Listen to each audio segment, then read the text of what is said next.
Welcome back to Calm History. If you enjoy falling asleep with us, please take a moment to hit the subscribe button. It is a completely free way to support our quiet, independent channel. Tonight, we begin. The Empty House by Algernon Blackwood. Certain houses, like certain persons, manage somehow to proclaim at once their character for evil. In the case of the latter, no particular feature need betray them. They may boast an open countenance and an ingenuous smile, and yet a little of their company leaves the unalterable conviction that there is something radically amiss with their being, that they are evil, willy-nilly. They seem to communicate an atmosphere of secret and wicked thoughts, which makes those in their immediate neighborhood shrink from them as from a thing diseased. And perhaps, with houses, the same principle is operative, and it is the aroma of evil deeds committed under a particular roof, long after the actual doers have passed away, that makes the gooseflesh come and the hair rise. Something of the original passion of the evildoer and of the horror felt by his victim enters the heart of the innocent watcher, and he becomes suddenly conscious of tingling nerves, creeping skin, and a chilling of the blood. He is terror-stricken without apparent cause. There was manifestly nothing in the external appearance of this particular house to bear out the tales of the horror that was said to reign within. It was neither lonely nor unkempt. It stood, crowded into a corner of the square, and looked exactly like the houses on either side of it. It had the same number of windows as its neighbors, the same balcony overlooking the gardens, the same white steps leading up to the heavy black front door. And, in the rear, there was the same narrow strip of green with neat box borders running up to the wall that divided it from the backs of the adjoining houses. Apparently, too, the number of chimney pots on the roof was the same, the breadth and angle of the eaves, and even the height of the dirty area railings. And yet this house in the square that seemed precisely similar to its 50 ugly neighbors was, as a matter of fact, entirely different, horribly different. Wherein lay this marked, invisible difference is impossible to say. It cannot be ascribed wholly to the imagination, because persons who had spent some time in the house, knowing nothing of the facts, had declared positively that certain rooms were so disagreeable they would rather die than enter them again, and that the atmosphere of the whole house produced in them symptoms of a genuine terror, while the series of innocent tenants who had tried to live in it and been forced to decamp at the shortest possible notice was indeed little less than a scandal in the town. When Shorthouse arrived to pay a weekend visit to his Aunt Julia in her little house on the sea front at the other end of the town, he found her charged to the brim with mystery and excitement. He had only received her telegram that morning, and he had come anticipating boredom. But the moment he touched her hand and kissed her apple-skin wrinkled cheek, he caught the first wave of her electrical condition. The impression deepened when he learned that there were to be no other visitors, and that he had been telegraphed for with a very special object. Something was in the wind, and the something would doubtless bear fruit, for this elderly spinster aunt, with a mania for psychical research, had brains as well as willpower, and by hook or by crook, she usually managed to accomplish her ends. The revelation was made soon after tea, when she sidled close up to him as they paced slowly along the seafront in the dusk. "I've got the keys," she announced in a delighted yet half-awesome voice. "Got them till Monday." "The keys of the bathing machine, or?" he asked innocently, looking from the sea to the town. Nothing brought her so quickly to the point as feigning stupidity. "Neither," she whispered. "I've got the keys of the haunted house in the square, and I'm going there tonight." Shorthouse was conscious of the slightest possible tremor down his back. He dropped his teasing tone. Something in her voice and manner thrilled him. She was in earnest. "But you can't go alone," he began. "That's why I wired for you," she said with decision. He turned to look at her. The ugly, lined, enigmatical face was alive with excitement. There was the glow of genuine enthusiasm round it like a halo. The eyes shone. He caught another wave of her excitement, and a second tremor, more marked than the first, accompanied it. "Thanks, Aunt Julia," he said politely. "Thanks awfully. I should not dare to go quite alone," she went on, raising her voice, "but with you, I should enjoy it immensely. You're afraid of nothing, I know." "Thanks so much," he said again. Is anything likely to happen?" "A great deal has happened," she whispered, though it's been most cleverly hushed up. 3 tenants have come and gone in the last few months, and the house is said to be empty for good now. In spite of himself, Shorthouse became interested. His aunt was so very much in earnest. "The house is very old indeed," she went on, "and the story, an unpleasant one, dates a long way back. It has to do with a murder committed by a jealous stableman who had some affair with a servant in the house.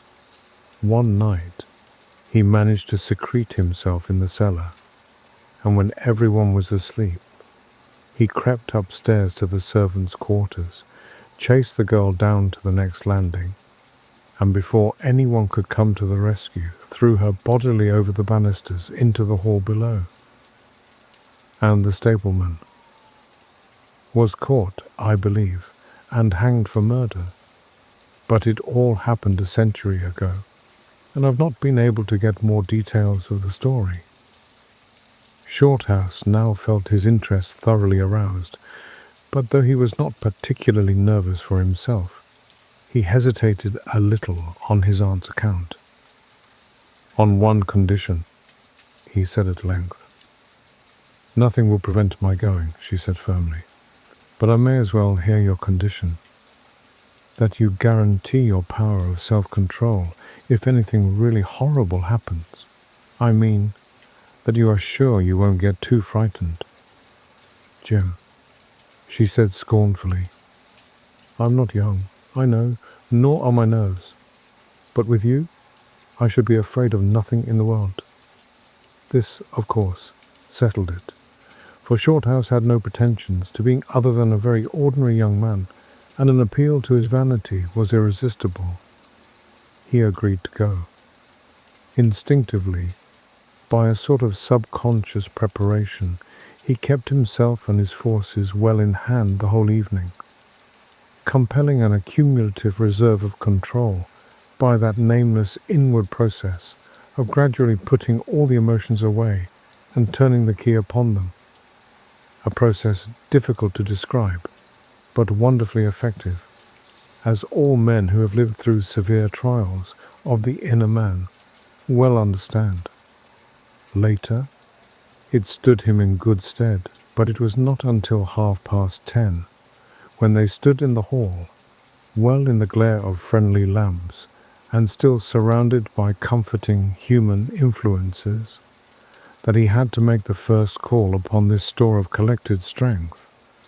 For once the door was closed, and he saw the deserted, silent street stretching away, white in the moonlight before them, it came to him clearly that the real test that night would be in dealing with two fears instead of one.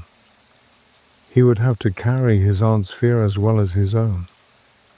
And as he glanced down at her sphinx-like countenance and realized that it might assume no pleasant aspect in a rush of real terror, he felt satisfied with only one thing in the whole adventure, that he had confidence in his own will and power to stand against any shock that might come.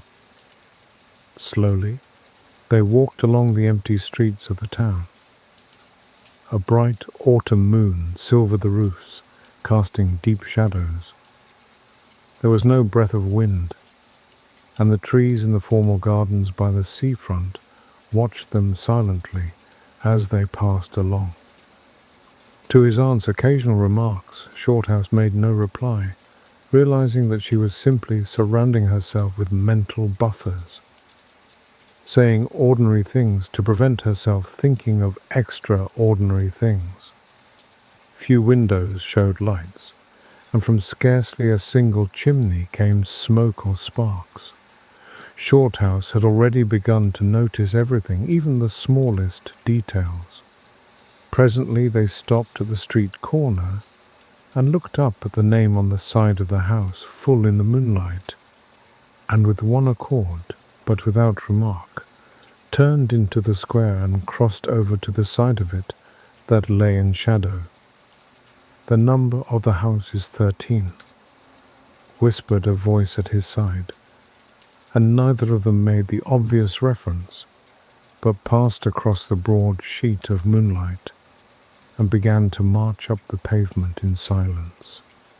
It was about halfway up the square that Shorthouse felt an arm slipped quietly but significantly into his own, and knew then that their adventure had begun in earnest, and that his companion was already yielding imperceptibly to the influences against them. She needed support. A few minutes later, they stopped before a tall and narrow house that rose before them into the night, ugly in shape and painted a dingy white. Shutterless windows without blinds stared down upon them, shining here and there in the moonlight. There were weather streaks in the wall and cracks in the paint, and the balcony bulged out from the first floor, a little unnaturally. But beyond this generally forlorn appearance of an unoccupied house, there was nothing at first sight to single out this particular mansion for the evil character it had most certainly acquired. Taking a look over their shoulders to make sure they had not been followed, they went boldly up the steps and stood against the huge black door that fronted them forbiddingly. But the first wave of nervousness was now upon them, and Shorthouse fumbled a long time with the key before he could fit it into the lock at all. For a moment, if truth were told, they both hoped it would not open, for they were a prey to various unpleasant emotions as they stood there on the threshold of their ghostly adventure. Shorthouse, shuffling with the key and hampered by the steady weight on his arm, certainly felt the solemnity of the moment. It was as if the whole world, for all experience seemed at that instant concentrated in his own consciousness, were listening to the grating noise of that key. A stray puff of wind wandering down the empty street woke a momentary rustling in the trees behind them, but otherwise this rattling of the key was the only sound audible, and at last it turned in the lock, and the heavy door swung open and revealed a yawning gulf of darkness beyond. With a last glance at the moonlit square, they passed quickly in, and the door slammed behind them with a roar that echoed prodigiously through empty halls and passages. But instantly, with the echoes, another sound made itself heard, and Aunt Julia leaned suddenly so heavily upon him that he had to take a step backwards to save himself from falling. A man had coughed close beside them. so close that it seemed they must have been actually by his side in the darkness. With the possibility of practical jokes in his mind, Shorthouse at once swung his heavy stick in the direction of the sound. But it met nothing more solid than air. He heard his aunt give a little gasp beside him. "There's someone here," she whispered. "I heard him." "Be quiet," he said sternly. "It was nothing but the noise of the front door." "Oh, get a light, quick," she added, as her nephew, fumbling with a box of matches, opened it upside down and let them all fall with a rattle onto the stone floor. The sound, however, was not repeated, and there was no evidence of retreating footsteps. In another minute, they had a candle burning, using an empty end of a cigar case as a holder. And when the first flare had died down, he held the impromptu lamp aloft and surveyed the scene. And it was dreary enough in all conscience, for there is nothing more desolate in all the abodes of men than an unfurnished house, dimly lit, silent and forsaken, and yet tenanted by rumour, with the memories of evil and violent histories. They were standing in a wide hallway. On their left was the open door of a spacious dining room, and in front the hall ran, ever narrowing, into a long, dark passage that led apparently to the top of the kitchen stairs. The broad, uncarpeted staircase rose in a sweep before them, everywhere draped in shadows except for a single spot about halfway up, where the moonlight came in through the window and fell on a bright patch on the boards. This shaft of light shed a faint radiance above and below it, lending to the objects within its reach a misty outline that was infinitely more suggestive and ghostly than complete darkness. Filtered moonlight always seems to paint faces on the surrounding gloom, and as Shorthouse peered up into the well of darkness and thought of the countless empty rooms and passages in the upper part of the old house, he caught himself longing again for the safety of the moonlit square, or the cosy, bright drawing room they had left an hour before. Then, realizing that these thoughts were dangerous, he thrust them away again and summoned all his energy for concentration on the present. "Aunt Julia," he said aloud severely, "we must now go through the house from top to bottom and make a thorough search." The echoes of his voice died away slowly all over the building, and in the intense silence that followed, he turned to look at her. In the candlelight, he saw that her face was already ghastly pale. But she dropped his arm for a moment and said in a whisper, stepping close in front of him, "I agree. We must be sure there's no one hiding. That's the first thing." She spoke with evident effort, and he looked at her with admiration. "You feel quite sure of yourself? It's not too late." "I think so," she whispered, her eyes shifting nervously toward the shadows behind. "Quite sure. Only one thing." "What's that?" "You must never leave me alone for an instant. As long as you understand that any sound or appearance must be investigated at once, for to hesitate means to admit fear. That is fatal." "Agreed," she said, a little shakily, after a moment's hesitation. "I'll try."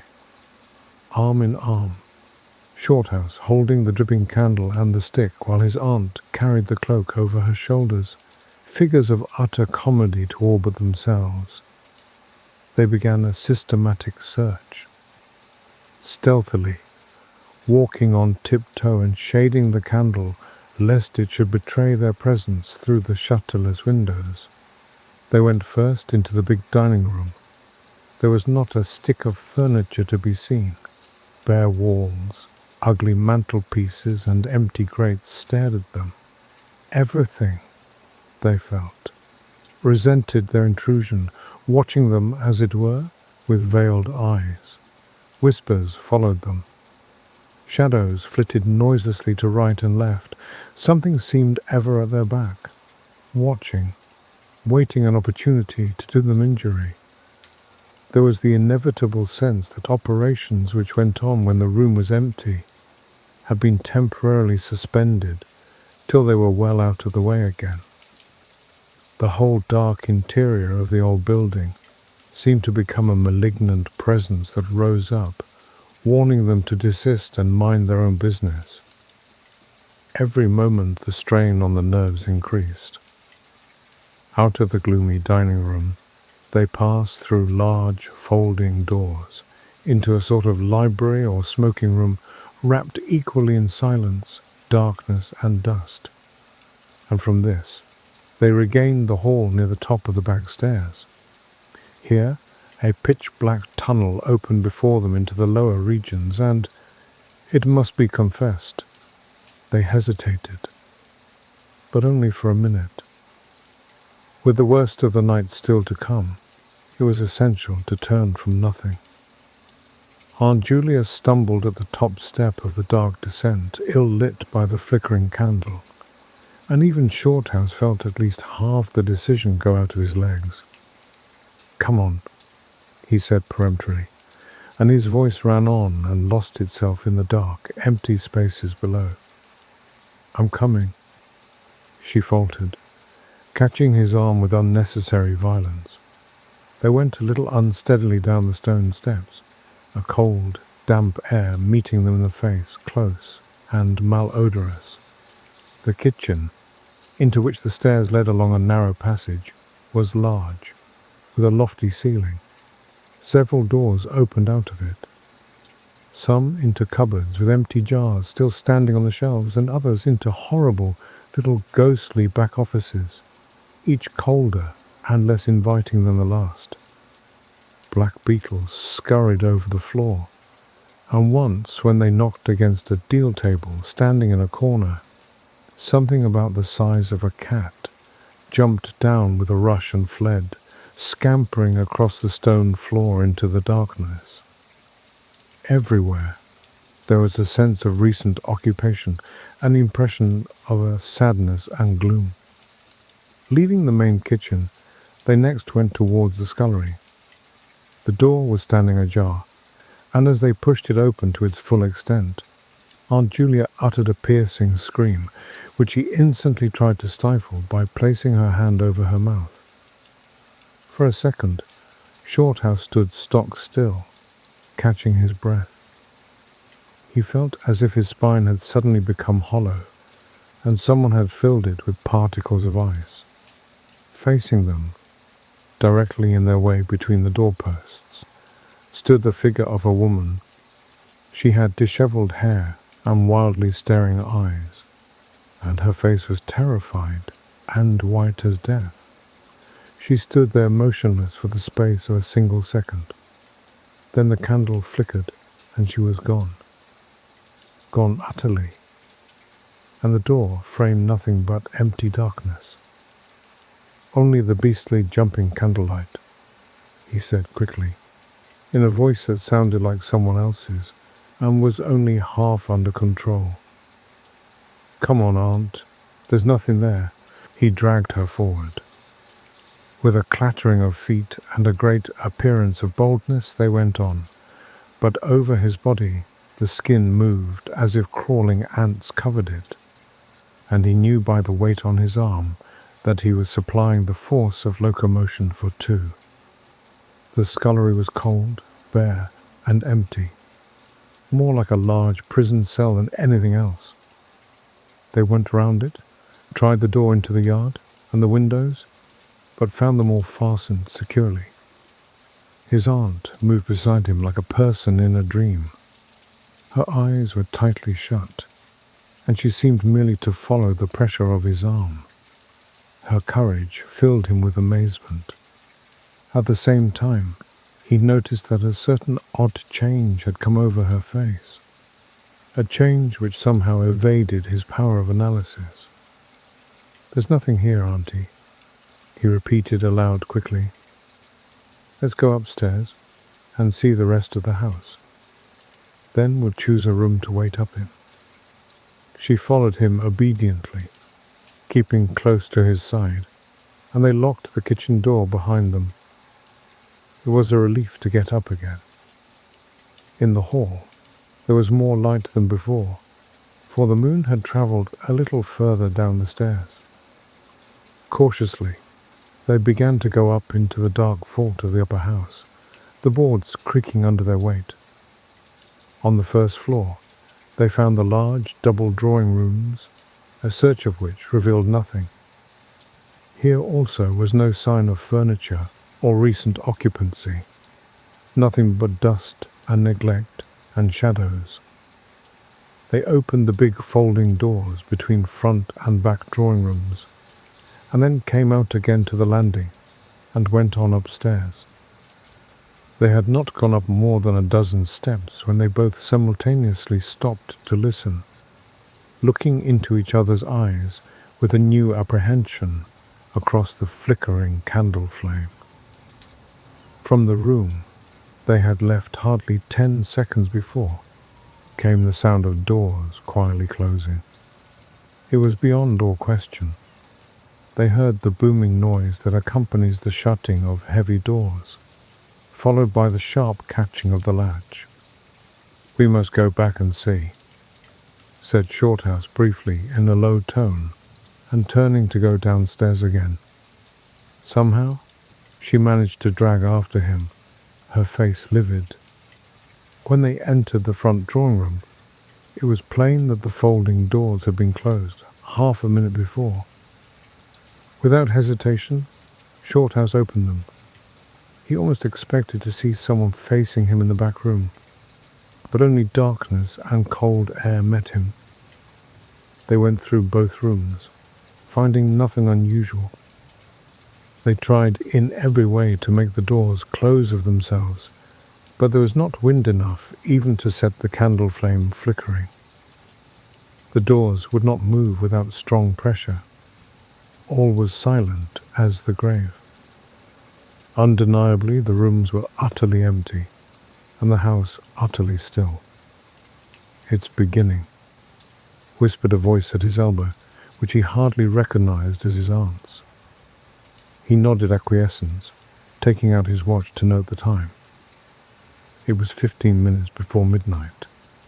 He made the entry of exactly what had occurred in his notebook, setting the candle in its case upon the floor in order to do so. It took a moment or two to balance it safely against the wall.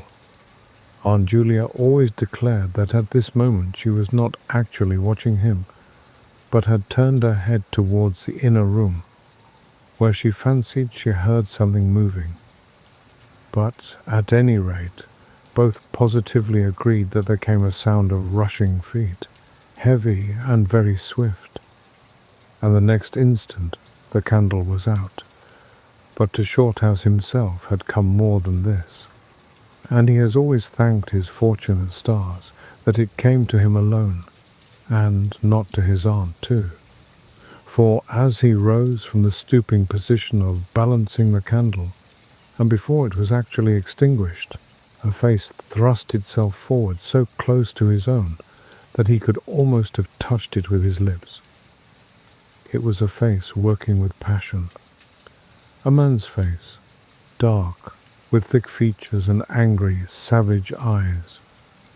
It belonged to a common man, and it was evil in its ordinary normal expression, no doubt. But as he saw it, alive with intense, aggressive emotion, it was a malignant and terrible human countenance. There was no movement of the air, nothing but the sound of rushing feet, stockinged or muffled feet, the apparition of the face, and the almost simultaneous extinguishing of the candle. In spite of himself, Shorthouse uttered a little cry, nearly losing his balance as his aunt clung to him with her whole weight in one moment of real, uncontrollable terror. She made no sound, but simply seized him bodily. Fortunately, however, she had seen nothing, but had only heard the rushing feet, for her control returned almost at once, and he was able to disentangle himself and strike a match. The shadows ran away on all sides before the glare, and his aunt stooped down and groped for the cigar case with the precious candle. Then they discovered that the candle had not been blown out at all. It had been crushed out. The wick was pressed down into the wax, which was flattened as if by some smooth, heavy instrument. How his companion so quickly overcame her terror, Shorthouse never properly understood, but his admiration for her self-control increased tenfold, and at the same time served to feed his own dying flame, for which he was undeniably grateful. Equally inexplicable to him was the evidence of physical force they had just witnessed. He at once suppressed the memory of stories he had heard of physical mediums and their dangerous phenomena, for if these were true and either his aunt or himself was unwittingly a physical medium, it meant that they were simply aiding to focus the forces of a haunted house already charged to the brim. It was like walking with unprotected lamps among uncovered stores of gunpowder. So, with as little reflection as possible, he simply relit the candle and went up to the next floor. The arm in his trembled, it is true, and his own tread was often uncertain, but they went on with thoroughness, and after a search revealing nothing, they climbed the last flight of stairs to the top floor of all. Here they found a perfect nest of small servants' rooms, with broken pieces of furniture, dirty cane-bottomed chairs, chests of drawers, cracked mirrors, and decrepit bedsteads. The rooms had low, sloping ceilings already hung here and there with cobwebs, small windows, and badly plastered walls. A depressing and dismal region which they were glad to leave behind. It was on the stroke of midnight when they entered a small room on the third floor, close to the top of the stairs, and arranged to make themselves comfortable for the remainder of their adventure. It was absolutely bare, and was said to be the room, then used as a clothes closet, into which the infuriated groom had chased his victim, and finally caught her. Outside, across the narrow landing, began the stairs leading up to the floor above, and the servants' quarters where they had just searched. In spite of the chilliness of the night, there was something in the air of this room that cried for an open window. But there was more than this. Shorthouse could only describe it by saying that he felt less master of himself here than in any other part of the house. There was something that acted directly on the nerves, tiring the resolution, enfeebling the will. He was conscious of this result before he had been in the room 5 minutes, and it was in the short time they stayed there that he suffered the wholesale depletion of his vital forces, which was, for himself, the chief horror of the whole experience. They put the candle on the floor of the cupboard, leaving the door a few inches ajar, so that there was no glare to confuse the eyes, and no shadow to shift about on walls and ceiling. Then they spread the cloak on the floor, and sat down to wait, with their backs against the wall. Shorthouse was within 2 feet of the door onto the landing. His position commanded a good view of the main staircase, leading down into the darkness, and also of the beginning of the servants' stairs, going to the floor above. The heavy stick lay beside him within easy reach. The moon was now high above the house. Through the open window, they could see the comforting stars like friendly eyes watching in the sky.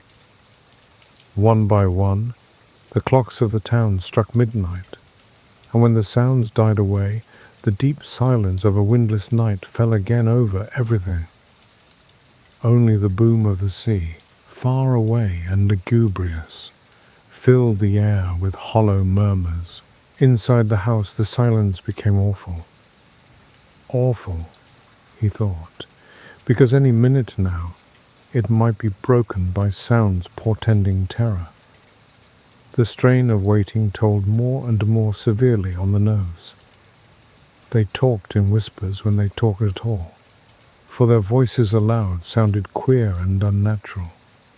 A chilliness, not altogether due to the night air, invaded the room and made them cold.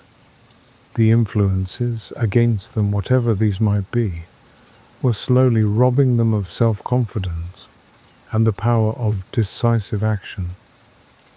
Their forces were on the wane, and the possibility of real fear took on a new and terrible meaning. He began to tremble for the elderly woman by his side, whose pluck could hardly save her beyond a certain extent. He heard the blood singing in his veins.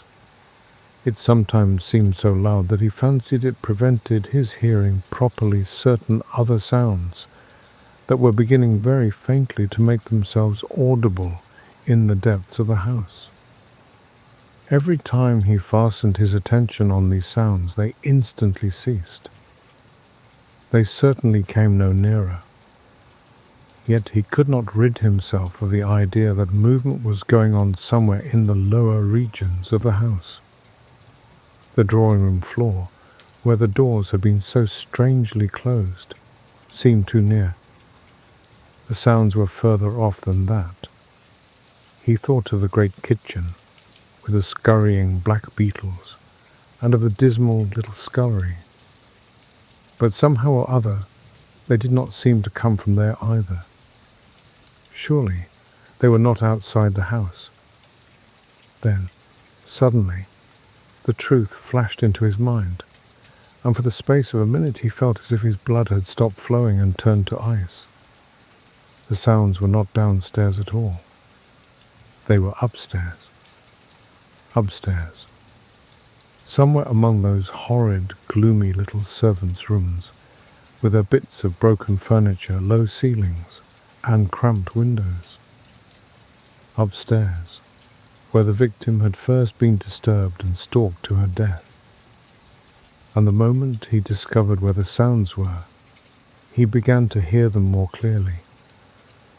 It was the sound of feet moving stealthily along the passage overhead, in and out among the rooms, and past the furniture. He turned quickly to steal a glance at the motionless figure seated beside him, to note whether she had shared his discovery. The faint candlelight, coming through the crack in the cupboard door, threw her strongly marked face into vivid relief against the white of the wall. But it was something else that made him catch his breath and stare again. An extraordinary something had come into her face and seemed to spread over her features like a mask. It smoothed out the deep lines and drew the skin everywhere a little tighter so that the wrinkles disappeared. It brought into the face, with the sole exception of the old eyes, an appearance of youth and almost of childhood. He stared in speechless amazement that was dangerously near to horror. It was his aunt's face indeed, but it was her face of 40 years ago, the vacant, innocent face of a girl. He had heard stories of that strange effect of terror, which could wipe a human countenance clean of other emotions, obliterating all previous expressions. But he had never realized that it could be literally true, or could mean anything so simply horrible as what he now saw. For the dreadful signature of overmastering fear was written plainly in that utter vacancy of the girlish face beside him. And when, feeling his intense gaze, she turned to look at him, he instinctively closed his eyes tightly to shut out the sight. Yet when he turned a minute later, his feelings well in hand, he saw to his intense relief another expression. His aunt was smiling, and though the face was deathly white, The awful veil had lifted and the normal look was returning. "Anything wrong?" was all he could think of to say at the moment. And the answer was eloquent, coming from such a woman. "I feel cold." And a little frightened, she whispered. He offered to close the window, but she seized hold of him and begged him not to leave her side even for an instant. "It's upstairs, I know," she whispered with an odd half-laugh. "But I can't possibly go up." But Shorthouse thought otherwise, knowing that in action lay their best hope of self-control. He took the brandy flask and poured out a glass of neat spirit, stiff enough to help anybody over anything. She swallowed it with a little shiver. His only idea now was to get out of the house before her collapse became inevitable. But this could not safely be done by turning a tail and running from the enemy. Inaction was no longer possible. Every minute he was growing less master of himself, and desperate, aggressive measures were imperative without further delay. Moreover, the action must be taken towards the enemy, not away from it. The climax, if necessary and unavoidable, would have to be faced boldly. He could do it now, but in 10 minutes he might not have the force left to act for himself, much less for both. Upstairs, the sounds were meanwhile becoming louder and closer, accompanied by occasional creaking of the boards. Someone was moving stealthily about, stumbling now and then awkwardly against the furniture, waiting a few moments to allow the tremendous dose of spirits to produce its effect, and knowing this would last but a short time under the circumstances. Shorthouse then quietly got on his feet, saying in a determined voice, "Now, Aunt Julia, we'll go upstairs and find out what all this noise is about. You must come too. It's what we agreed." He picked up his stick and went to the cupboard for the candle. A limp form rose shakily beside him, breathing hard, and he heard the voice say very faintly something about being ready to come. The woman's courage amazed him. It was so much greater than his own. And as they advanced, holding aloft the dripping candle, some subtle force exhaled from this trembling, white-faced old woman at his side that was the true source of his inspiration. It held something really great that shamed him and gave him the support without which he would have proved far less equal to the occasion. They crossed the dark landing, avoiding with their eyes the deep black space over the banisters. Then they began to mount the narrow staircase to meet the sounds which, minute by minute, grew louder and nearer. About halfway up the stairs, Aunt Julia stumbled, and Shorthouse turned to catch her by the arm. And just at that moment, there came a terrific crash in the servants' corridor overhead. It was instantly followed by a shrill, agonized scream that was a cry of terror, and a cry for help melted into one before they could move aside or go down a single step. Someone came rushing along the passage overhead, blundering horribly, racing madly at full speed, 3 steps at a time, down the very staircase where they stood. The steps were light and uncertain, but close behind them sounded the heavier tread of another person, and the staircase seemed to shake. Shorthouse and his companion just had time to flatten themselves against the wall when the jumble of flying steps was upon them, and 2 persons, with the slightest possible interval between them, dashed past at full speed. It was a perfect whirlwind of sound, breaking in upon the midnight silence of the empty building. The 2 runners, pursuer and pursued, had passed clean through them where they stood, and already with a thud the boards below had received first one, then the other. Yet they had seen absolutely nothing. Not a hand, or arm, or face, or even a shred of flying clothing. There came a second's pause. Then the first one, the lighter of the two, obviously the pursued one, ran with uncertain footsteps into the little room which Shorthouse and his aunt had just left. The heavier one followed. There was a sound of scuffling, gasping, and smothered screaming, and then out onto the landing came the step of a single person treading weightily. A dead silence followed for the space of half a minute, and then was heard a rushing sound through the air. It was followed by a dull, crashing thud in the depths of the house below, on the stone floor of the hall. Utter silence reigned after. Nothing moved. The flame of the candle was steady. It had been steady the whole time, and the air had been undisturbed by any movement whatsoever.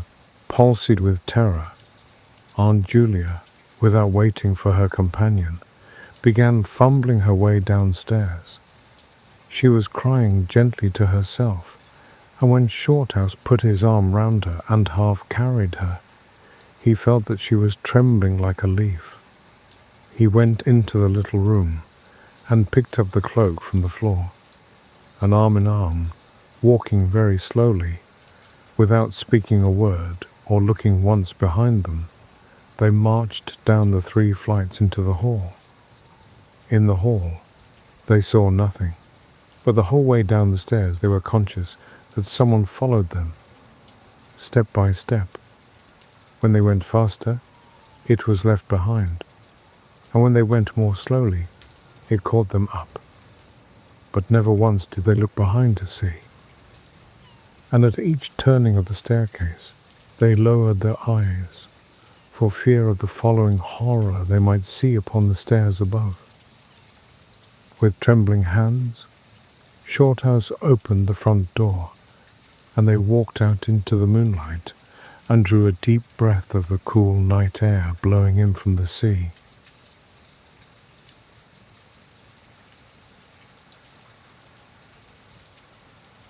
The Upper Berth by F. Marion Crawford. Somebody asked for the cigars. We had talked long, and the conversation was beginning to languish. The tobacco smoke had got into the heavy curtains. The wine had got into those brains which were liable to become heavy, and it was already perfectly evident that, unless somebody did something to rouse our oppressed spirits, the meeting would soon come to its natural conclusion, and we, the guests, would speedily go home to bed, and most certainly to sleep. No one had said anything very remarkable. It may be that no one had anything very remarkable to say. Jones had given us every particular of his last hunting adventure in Yorkshire.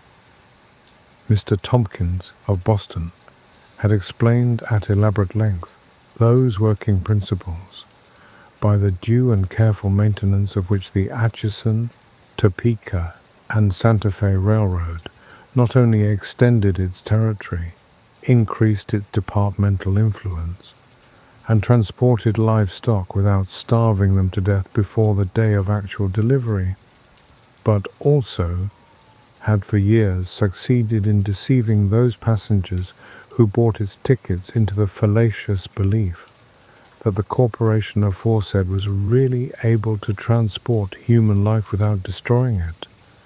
Sina Tombola had endeavored to persuade us, by arguments which we took no trouble to oppose, that the unity of his country in no way resembled the average modern torpedo, carefully planned, constructed with all the skill of the greatest European arsenals, but when constructed, destined to be directed by feeble hands into a region where it must undoubtedly explode, unseen, unfeared, and unheard, into the illimitable wastes of political chaos. It is unnecessary to go into further details.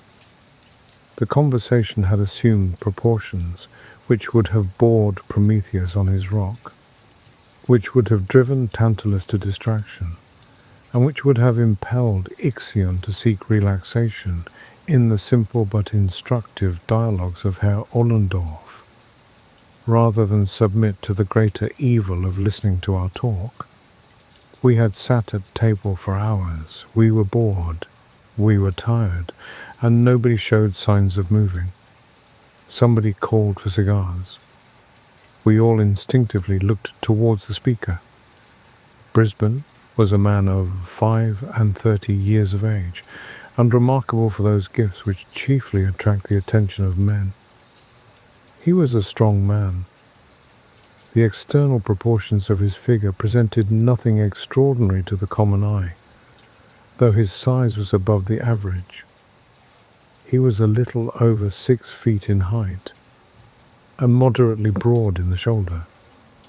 He did not appear to be stout, but on the other hand, he was certainly not thin.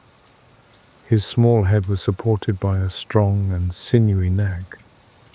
His broad, muscular hands appeared to possess a peculiar skill in breaking walnuts without the assistance of the ordinary cracker, and seeing him in profile, one could not help remarking the extraordinary breadth of his sleeves and the unusual thickness of his chest. He was one of those men who are commonly spoken of among men as deceptive. That is to say, that though he looked exceedingly strong, he was in reality very much stronger than he looked. Of his features I need say little. His head is small, his hair is thin, his eyes are blue, his nose is large, he has a small moustache and a square jaw. Everybody knows Brisbane, and when he asked for a cigar, everybody looked at him. "It is a very singular thing," said Brisbane. Everybody stopped talking.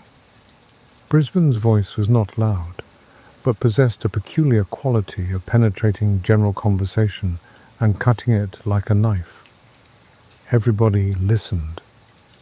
Brisbane, perceiving that he had attracted their general attention, lit his cigar with great equanimity. "It is very singular," he continued, "that thing about ghosts. People are always asking whether anybody has seen a ghost. I have."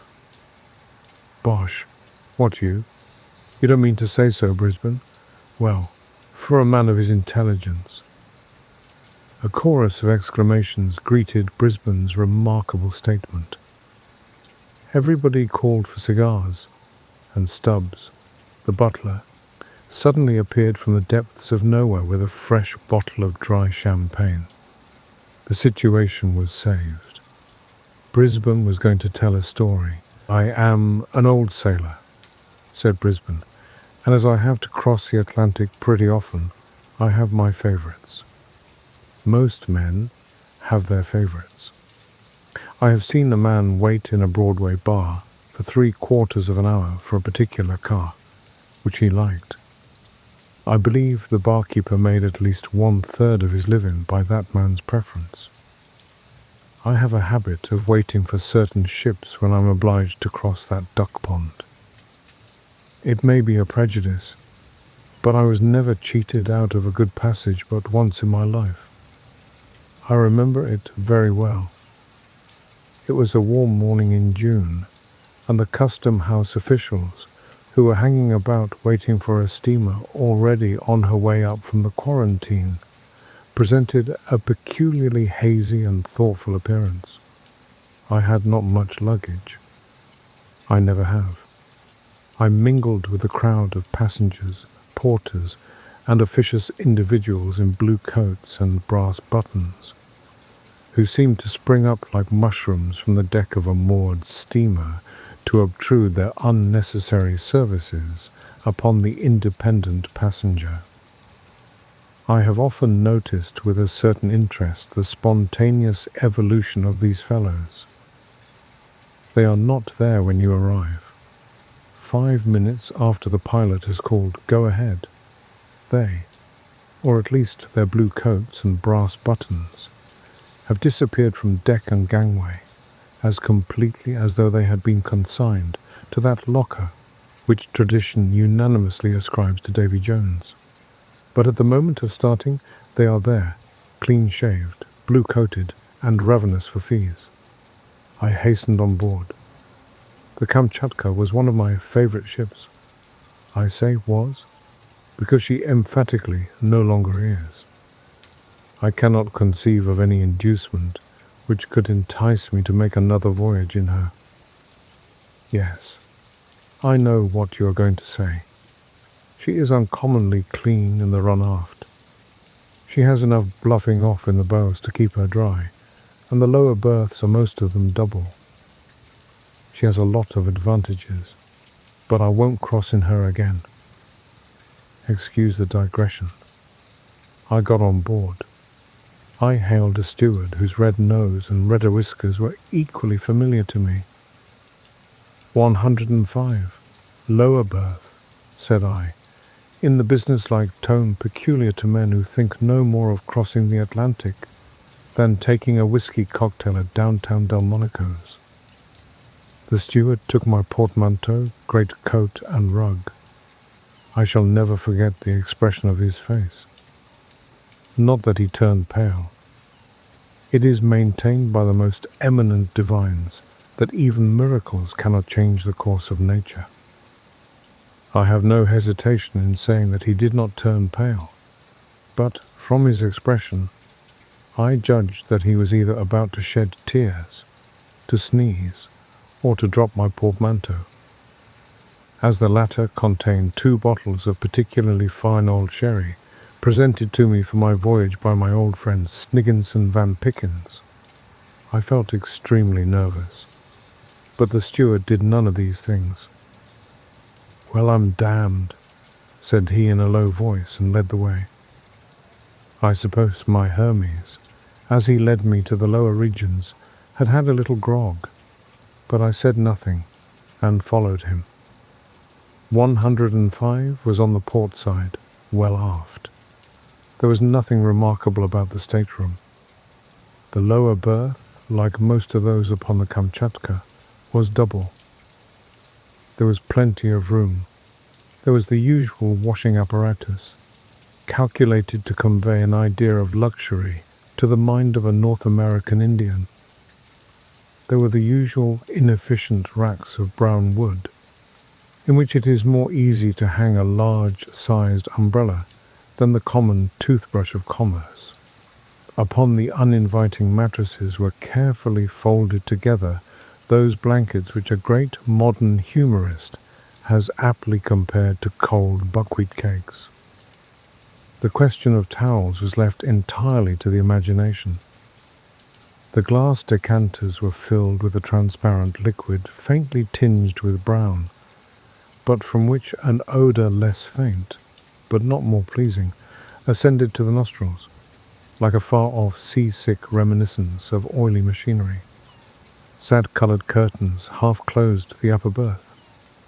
The hazy June daylight shed a faint illumination upon the desolate little scene. Ugh, how I hate that stateroom! The steward deposited my traps and looked at me, as though he wanted to get away, probably in search of more passengers and more fees. It is always a good plan to start in favour with those functionaries, and I accordingly gave him certain coins there and then. "I'll try and make you comfortable all I can," he remarked as he put the coins in his pocket. Nevertheless, there was a doubtful intonation in his voice which surprised me. Possibly his scale of fees had gone up and he was not satisfied, but on the whole, I was inclined to think that, as he himself would have expressed it, he was the better for a glass. I was wrong, however, and did the man injustice. 2. Nothing especially worthy of mention occurred during that day. We left the pier punctually, and it was very pleasant to be fairly underway, for the weather was warm and sultry, and the motion of the steamer produced a refreshing breeze. Everybody knows what the first day at sea is like. People pace the decks and stare at each other, and occasionally meet acquaintances whom they did not know to be on board. There is the usual uncertainty as to whether the food will be good, bad, or indifferent, until the first 2 meals have put the matter beyond a doubt. There is the usual uncertainty about the weather, until the ship is fairly off Fire Island. The tables are crowded at first, and then suddenly thinned. Pale-faced people spring from their seats and precipitate themselves towards the door, and each old sailor breathes more freely as his seasick neighbour rushes from his side, leaving him plenty of elbow room and an unlimited command over the mustard. One passage across the Atlantic is very much like another, and we who cross very often do not make the voyage for the sake of novelty. Whales and icebergs are indeed always objects of interest, but after all, one whale is very much like another whale, and one rarely sees an iceberg at close quarters. To the majority of us, the most delightful moment of the day on board an ocean steamer is when we have taken our last turn on deck, have smoked our last cigar, and having succeeded in tiring ourselves, feel at liberty to turn in with a clear conscience. On that first night of the voyage I felt particularly lazy, and went to bed in 105 rather earlier than I usually do. As I turned in, I was amazed to see that I was to have a companion. A portmanteau, very like my own, lay in the opposite corner, and in the upper berth had been deposited a neatly folded rug, with a stick and umbrella. I had hoped to be alone, and I was disappointed. But I wondered who my roommate was to be, and I determined to have a look at him. Before I had been long in bed, he entered. He was, as far as I could see, a very tall man, very thin, very pale, with sandy hair and whiskers, and colourless grey eyes. He had about him, I thought, an air of rather dubious fashion, the sort of man you might see in Wall Street, without being able precisely to say what he was doing there. The sort of man who frequents the Café Anglais, who always seems to be alone, and who drinks champagne. You might meet him on a race course, but he would never appear to be doing anything there either. A little overdressed, a little odd. There are 3 or 4 of his kind on every ocean steamer. I made up my mind that I did not care to make his acquaintance, and I went to sleep saying to myself that I would study his habits in order to avoid him. If he rose early, I would rise late. If he went to bed late, I would go to bed early. I did not care to know him. If you once know people of that kind, they are always turning up. Poor fellow. I need not have taken the trouble to come to so many decisions about him, for I never saw him again after that first night in 105. I was sleeping soundly when I was suddenly waked by a loud noise. To judge from the sound, my roommate must have sprung with a single leap from the upper berth to the floor. I heard him fumbling with the latch and bolt of the door, which opened almost immediately, and then I heard his footsteps as he ran at full speed down the passage, leaving the door open behind him. The ship was rolling a little, and I expected to hear him stumble or fall, but he ran as though he were running for his life. The door swung on its hinges with the motion of the vessel, and the sound annoyed me. I got up and shut it, and groped my way back to my berth in the darkness. I went to sleep again, but I have no idea how long I slept. When I awoke it was still quite dark, but I felt a disagreeable sensation of cold, and it seemed to me that the air was damp. You know the peculiar smell of the cabin, which had been wet with seawater. I covered myself up as well as I could and dozed off again, framing complaints to be made the next day, and selecting the most powerful epithets in the language. I could hear my roommate turn over in the upper berth. He had probably returned while I was asleep. Once I thought I heard him groan, and I argued that he was seasick. That is particularly unpleasant when one is below. Nevertheless, I dozed off and slept till early daylight. The ship was rolling heavily, much more than on the previous evening, and the grey light which came in through the porthole changed in tint with every movement according as the angle of the vessel's side turned the glass seawards or skywards. It was very cold, unaccountably so for the month of June. I turned my head and looked at the porthole, and saw to my surprise that it was wide open and hooked back. I believe I swore audibly. Then I got up and shut it. As I turned back, I glanced at the upper berth. The curtains were drawn close together. My companion had probably felt cold as well as I. It struck me that I had slept enough. The stateroom was uncomfortable, though, strange to say. I could not smell the dampness which had annoyed me in the night. My roommate was still asleep. Excellent opportunity for avoiding him, so I dressed at once and went on deck. The day was warm and cloudy, with an oily smell on the water. It was 7 o'clock as I came out, much later than I had imagined. I came across the doctor, who was taking his first sniff of the morning air. He was a young man from the west of Ireland, a tremendous fellow, with black hair and blue eyes, already inclined to be stout. He had a happy-go-lucky, healthy look about him, which was rather attractive. "Fine morning," I remarked, by way of introduction. "Well," said he, eyeing me with an air of ready interest, "it's a fine morning, and it's not a fine morning. I don't think it's much of a morning." "Well, no, it is not so very fine," said I. "It's just what I call fugly weather," replied the doctor. "We are not superstitious in our profession, sir," replied the doctor, "but the sea makes people so. I don't want to prejudice you, and I don't want to frighten you, but if you will take my advice, you will move in here.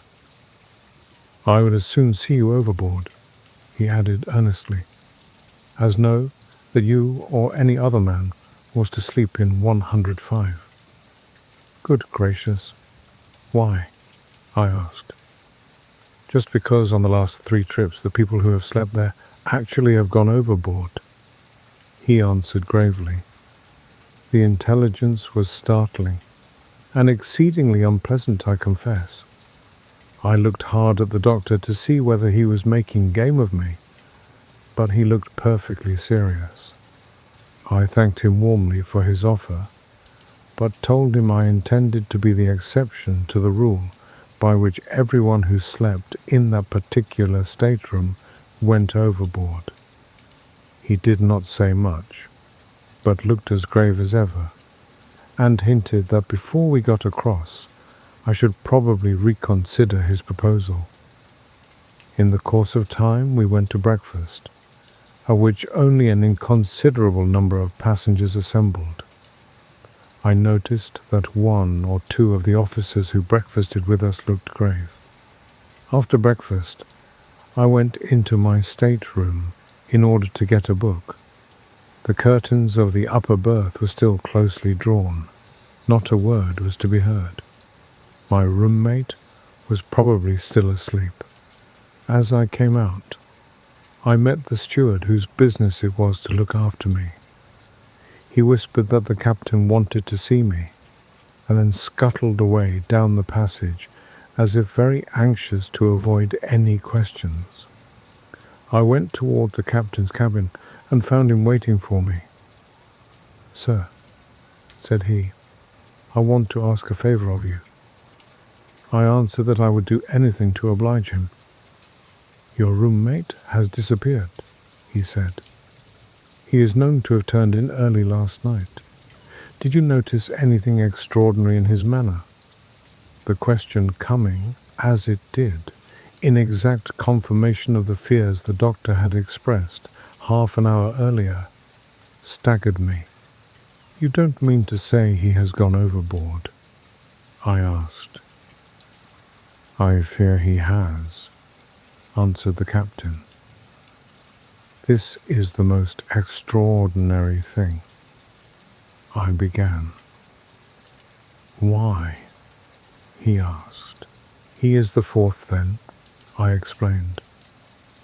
In answer to another question from the captain, I explained, without mentioning the doctor, that I had heard the story concerning 105. He seemed very much annoyed at hearing that I knew of it. I told him what had occurred in the night. "What you say," he replied, "coincides almost exactly with what was told me by the roommates of two of the other three. They bolt out of bed and run down the passage. Two of them were seen to go overboard by the watch. We stopped and lowered boats, but they were not found. Nobody, however, saw or heard the man who was lost last night, if he is really lost. The steward, who is a superstitious fellow perhaps, and expected something to go wrong, went to look for him this morning and found his berth empty, but his clothes lying about just as he had left them. The steward was the only man on board who knew him by sight, and he has been searching everywhere for him. He has disappeared. Now, sir, I want to beg you not to mention the circumstance to any of the passengers. I don't want the ship to get a bad name, and nothing hangs about an ocean goer like stories of suicides. You shall have your choice of any one of the officers' cabins you like, including my own, for the rest of the passage. Is that a fair bargain?" "Very," said I, "and I am much obliged to you. But since I am alone and have the stateroom to myself, I would rather not move. If the steward will take out the unfortunate man's things, I would as lief stay where I am. I will not say anything about the matter, and I think I can promise you that I will not follow my roommate." The captain tried to advise me to move, but I stayed in 105. 3. We played whist in the evening and I went to bed late. I will confess now that I felt a disagreeable sensation when I entered my stateroom. I could not help thinking of the tall man I had seen on the previous night, who was now dead, drowned, tossing about in the long swell, 200 or 300 miles astern. His face rose very distinctly before me as I undressed, and I even went so far as to draw back the curtains of the upper berth, as though to persuade myself that he was actually gone. I also bolted the door of the stateroom. Suddenly, I became aware that the porthole was open and fastened back. This was more than I could stand. I hastily threw on my dressing gown and went in search of Robert, the steward of my passage. I was very angry, I remember, and when I found him, I dragged him roughly to the door of 105 and pushed him toward the open porthole. "What the deuce do you mean, you scoundrel, by leaving that port open every night? Don't you know it is against the regulations? Don't you know that if the ship heeled and the water began to come in, 10 men could not shut it? I will report you to the captain, you blackguard, for endangering the ship." I was exceedingly wroth. The man trembled and turned pale, and then began to shut the round glass plate with the heavy brass fittings. "Why don't you answer me?" I said roughly. "If you please, sir," faltered Robert, "there's nobody on board as can keep this here port shut at night. You can try it yourself, sir." I ain't going to stop any longer on board of this vessel, sir. I ain't indeed.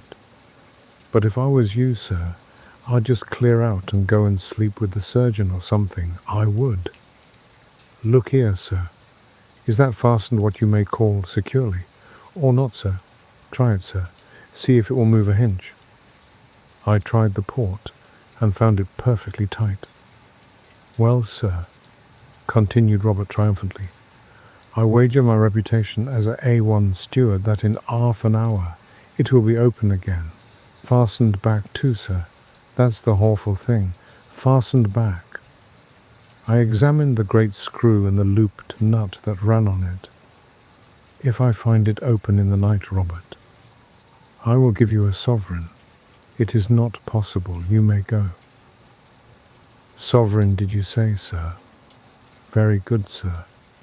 Thank you, sir. Good night, sir. Pleasant repose, sir, and all manner of enchanting dreams, sir. Robert scuttled away, delighted at being released. Of course, I thought he was trying to account for his negligence by a silly story, intended to frighten me, and I disbelieved him. The consequence was that he got his sovereign, and I spent a very peculiarly unpleasant night. I went to bed, and 5 minutes after I had rolled myself up in my blankets, the inexorable Robert extinguished the light that burned steadily behind the ground glass pane near the door. I lay quite still in the dark, trying to go to sleep, but I soon found that impossible. It had been some satisfaction to be angry with the steward, and the diversion had banished that unpleasant sensation I had at first experienced when I thought of the drowned man who'd been my chum. But I was no longer sleepy, and I lay awake for some time, occasionally glancing at the porthole, which I could just see from where I lay, and which in the darkness looked like a faintly luminous soup plate suspended in blackness. I believe I must have lain there for an hour, and as I remember, I was just dozing into sleep when I was roused by a draught of cold air, and by distinctly feeling the spray of the sea blown upon my face. I started to my feet, and not having allowed in the dark for the motion of the ship, I was instantly thrown violently across the stateroom upon the couch which was placed beneath the porthole. I recovered myself immediately, however, and climbed upon my knees. The porthole was again wide open and fastened back. Now these things are facts. I was wide awake when I got up, and I should certainly have been waked by the fall, had I still been dozing. Moreover, I bruised my elbows and knees badly, and the bruises were there on the following morning to testify to the fact. If I myself had doubted it, the porthole was wide open and fastened back. A thing so unaccountable that I remember very well feeling astonishment rather than fear when I discovered it. I at once closed the plate again and screwed down the loop nut with all my strength. It was very dark in the stateroom. I reflected that the port had certainly been opened within an hour after Robert had at first shut it in my presence, and I determined to watch it and see whether it would open again. Those brass fittings are very heavy and by no means easy to move. I could not believe that the clump had been turned by the shaking of the screw. I stood peering out through the thick glass at the alternate white and grey streaks of the sea that foamed beneath the ship's side. I must have remained there a quarter of an hour. Suddenly, as I stood, I distinctly heard something moving behind me in one of the berths, and a moment afterwards, just as I turned instinctively to look, though I could of course see nothing in the darkness, I heard a very faint groan. I sprang across the stateroom and tore the curtains of the upper berth aside, thrusting in my hands to discover if there were anyone there. there was someone. I remember that the sensation as I put my hands forward was as though I were plunging them into the air of a damp cellar, and from behind the curtains came a gust of wind that smelled horribly of stagnant seawater. I laid hold of something that had the shape of a man's arm, but was smooth and wet and icy cold. But suddenly, as I pulled, the creature sprang violently forward against me, a clammy, oozy mass, as it seemed to me heavy and wet, yet endowed with a sort of supernatural strength. I reeled across the stateroom, and in an instant the door opened and the thing rushed out. I had not had time to be frightened, and quickly recovering myself, I sprang through the door and gave chase at the top of my speed, but I was too late. 10 yards before me, I could see, I am sure I saw it, a dark shadow moving in the dimly lighted passage quickly, as the shadow of a fast horse thrown before a dog-cart by the lamp on a dark night. But in a moment, it had disappeared, and I found myself holding on to the polished rail that ran along the bulkhead, where the passage turned towards the companion. My hair stood on end, and the cold perspiration rolled down my face. I am not ashamed of it in the least. I was very badly frightened. Still, I doubted my senses and pulled myself together. It was absurd, I thought. The Welsh rarebit I had eaten had disagreed with me. I had been in a nightmare. I made my way back to my stateroom and entered it with an effort. The whole place smelled of stagnant seawater, as it had when I had waked on the previous evening. It required my utmost strength to go in and grope among my things for a box of wax lights. As I lighted a railway reading lantern, which I always carry in case I want to read after the lamps are out, I perceived that the porthole was open again, and a sort of creeping horror began to take possession of me, which I never felt before, nor wish to feel again. But I got a light and proceeded to examine the upper berth, expecting to find it drenched with seawater. But I was disappointed. The bed had been slept in, and the smell of the sea was strong, but the bedding was as dry as a bone. I fancied that Robert had not had the courage to make the bed after the accident of the previous night. It had all been a hideous dream. I drew the curtains back as far as I could and examined the place very carefully. It was perfectly dry, but the porthole was open again. With a sort of dull bewilderment of horror, I closed it and screwed it down, and thrusting my heavy stick through the brass loop, wrenched it with all my might, till the thick metal began to bend under the pressure. Then I hooked my reading lantern into the red velvet at the head of the couch, and sat down to recover my senses if I could. I sat there all night, unable to think of rest, hardly able to think at all. But the porthole remained closed, and I didn't believe it would now open again without the application of a considerable force. The morning dawned at last, and I dressed myself slowly, thinking over all that had happened in the night. It was a beautiful day, and I went on deck, glad to get out into the early, pure sunshine, and to smell the breeze from the blue water, so different from the noisome, stagnant odour of my stateroom. Instinctively I turned aft towards the surgeon's cabin. There he stood, with a pipe in his mouth, taking his morning airing precisely as on the preceding day. "Good morning," said he quietly, but looking at me with evident curiosity. "Doctor, you were quite right," said I. "There is something wrong about that place."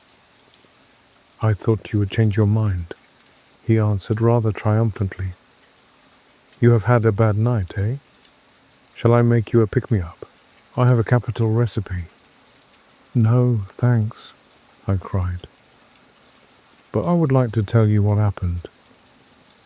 I then tried to explain as clearly as possible precisely what had occurred, not omitting to state that I had been scared, as I had never been scared in my whole life before. I dwelt particularly on the phenomenon of the porthole, which was a fact to which I could testify, even if the rest had been an illusion. I had closed it twice in the night, and the second time I had actually bent the brass in, wrenching it with my stick. I believe I insisted a good deal on this point.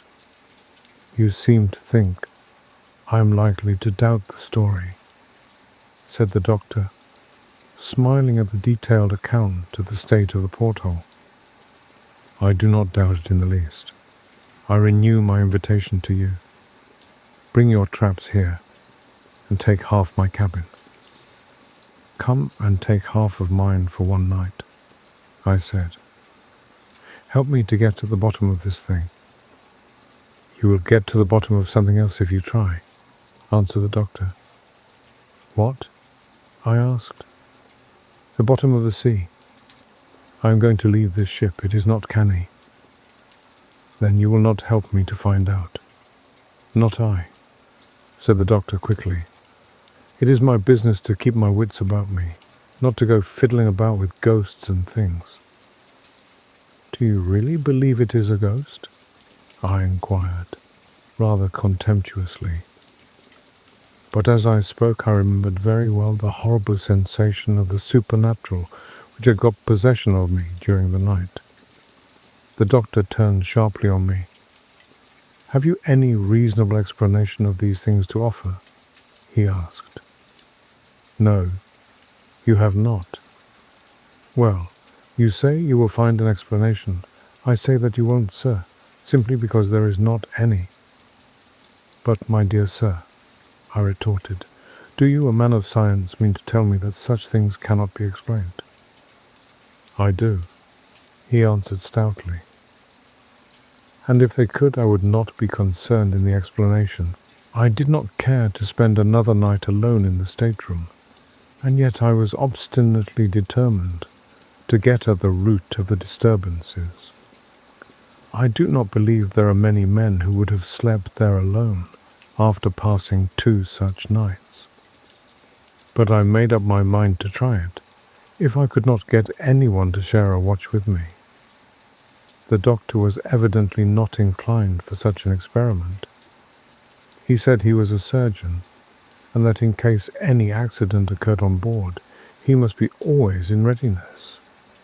He could not afford to have his nerves unsettled. Perhaps he was quite right, but I'm inclined to think that his precaution was prompted by his inclination. On inquiry, he informed me that there was no one on board who would be likely to join me in my investigations, and after a little more conversation, I left him. A little later, I met the captain, and told him my story. I said that if no one would spend the night with me, I would ask leave to have the light burning all night, and would try it alone. "Look here," said he. "I will tell you what I will do. I will share your watch myself, and we will see what happens. It is my belief that we can find out between us. There may be some fellow skulking on board who steals a passage by frightening the passengers. It is just possible that there may be something queer in the carpentering of that berth." I suggested taking the ship's carpenter below and examining the place, but I was overjoyed at the captain's offer to spend the night with me. He accordingly sent for the workman and ordered him to do anything I required. We went below at once. I had all the bedding cleared out of the upper berth, and we examined the place thoroughly to see if there was a board loose anywhere, or a panel which could be opened or pushed aside. We tried the planks everywhere, tapped the flooring, unscrewed the fittings of the lower berth, and took it to pieces. In short, There was not a square inch of the stateroom which was not searched and tested. Everything was in perfect order, and we put everything back in its place. As we were finishing our work, Robert came to the door and looked in. "Well, sir? Find anything, sir?" he asked, with a ghastly grin. "You were right about the porthole, Robert," I said, and I gave him the promised sovereign. The carpenter did his work silently and skillfully, following my directions. When he had done, he spoke. "I'm a plain man, sir," he said, "but it's my belief you had better just turn out your things and let me run half a dozen 4-inch screws through the door of this cabin. There's no good never came of this cabin yet, sir, and that's all about it. There's been 4 lives lost out of here to my own remembrance, and that in 4 trips. Better give it up, sir. Better give it up." "I will try it for 1 night more," I said. "Better give it up, sir. Better give it up. It's a precious bad job," repeated the workman, putting his tools in his bag and leaving the cabin. But my spirits had risen considerably at the prospect of having the captain's company, and I made up my mind not to be prevented from going to the end of the strange business. I abstained from Welsh rarebits and grog that evening, and did not even join in the customary game of whist. I wanted to be quite sure of my nose, and my vanity made me anxious to make a good figure in the captain's eyes. For the captain was one of those splendidly tough and cheerful specimens of seafaring humanity, whose combined courage, hardihood, and calmness in difficulty leads them naturally into high positions of trust. He was not the man to be led away by an idle tale, and the mere fact that he was willing to join me in the investigation was proof that he thought there was something seriously wrong, which could not be accounted for on ordinary theories, nor laughed down as a common superstition. To some extent, too, his reputation was at stake, as well as the reputation of the ship.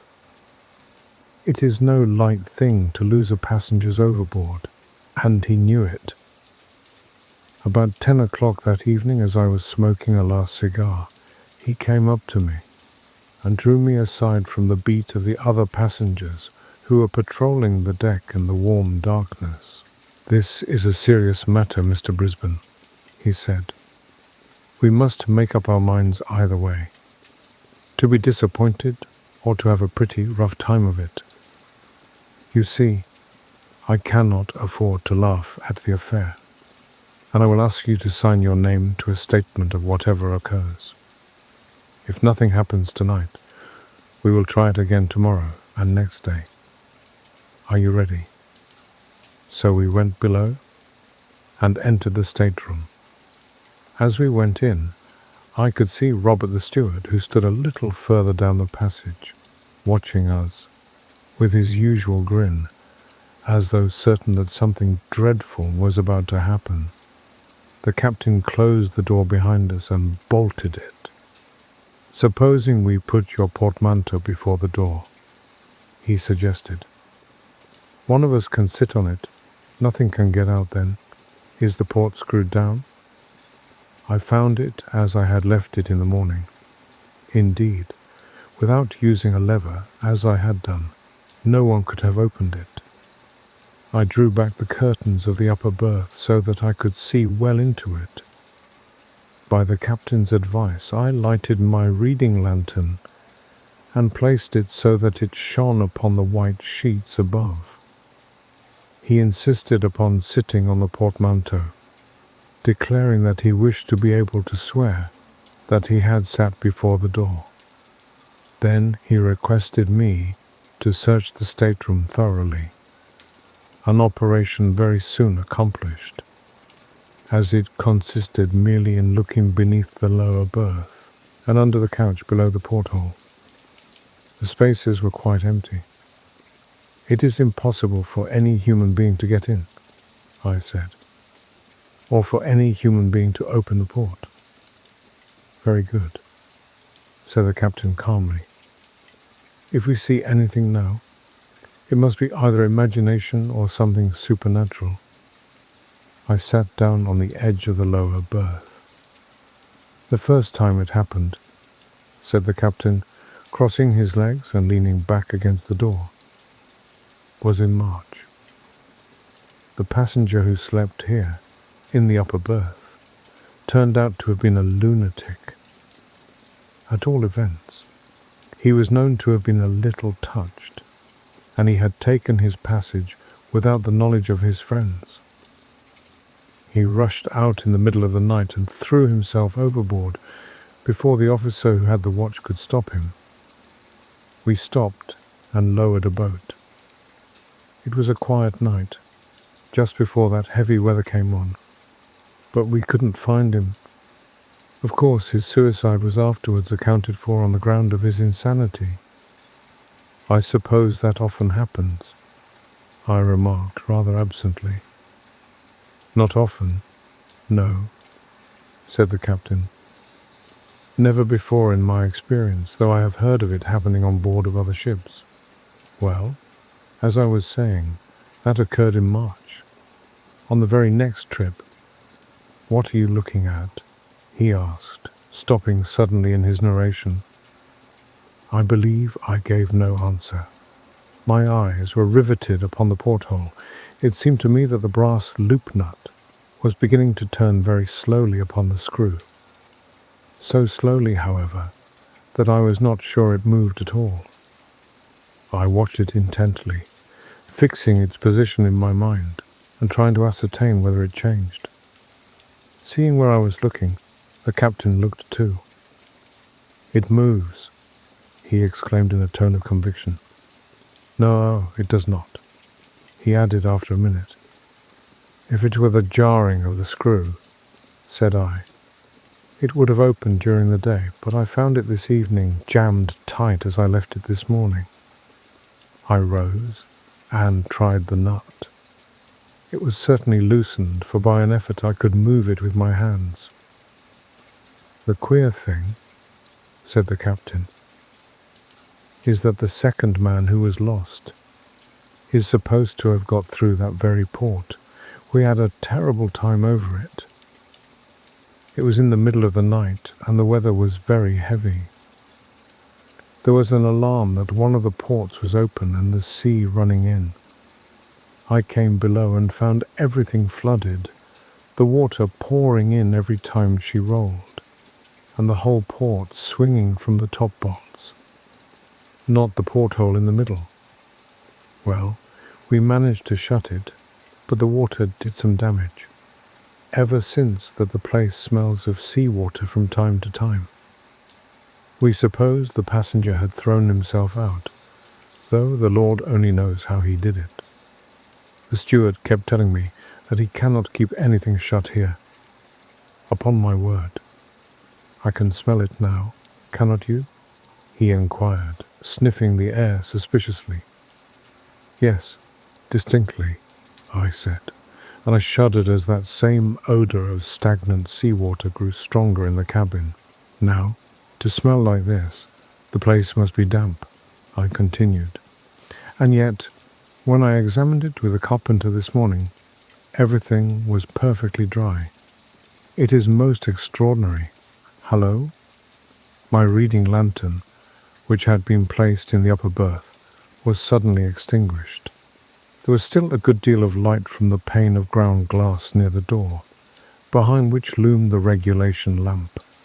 The ship rolled heavily, and the curtain of the upper berth swung far out into the stateroom and back again.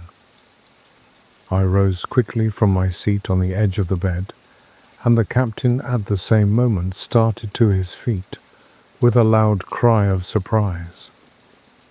I had turned with the intention of taking down the lantern to examine it, when I heard his exclamation, and immediately afterwards his call for help. I sprang towards him. He was wrestling with all his might with the brass loop of the port. It seemed to turn against his hands in spite of all his efforts. I caught up my cane, a heavy oak stick I always used to carry, and thrust it through the ring and bore on it with all my strength.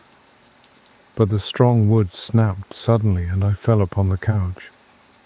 When I rose again, the port was wide open, and the captain was standing with his back against the door, pale to the lips.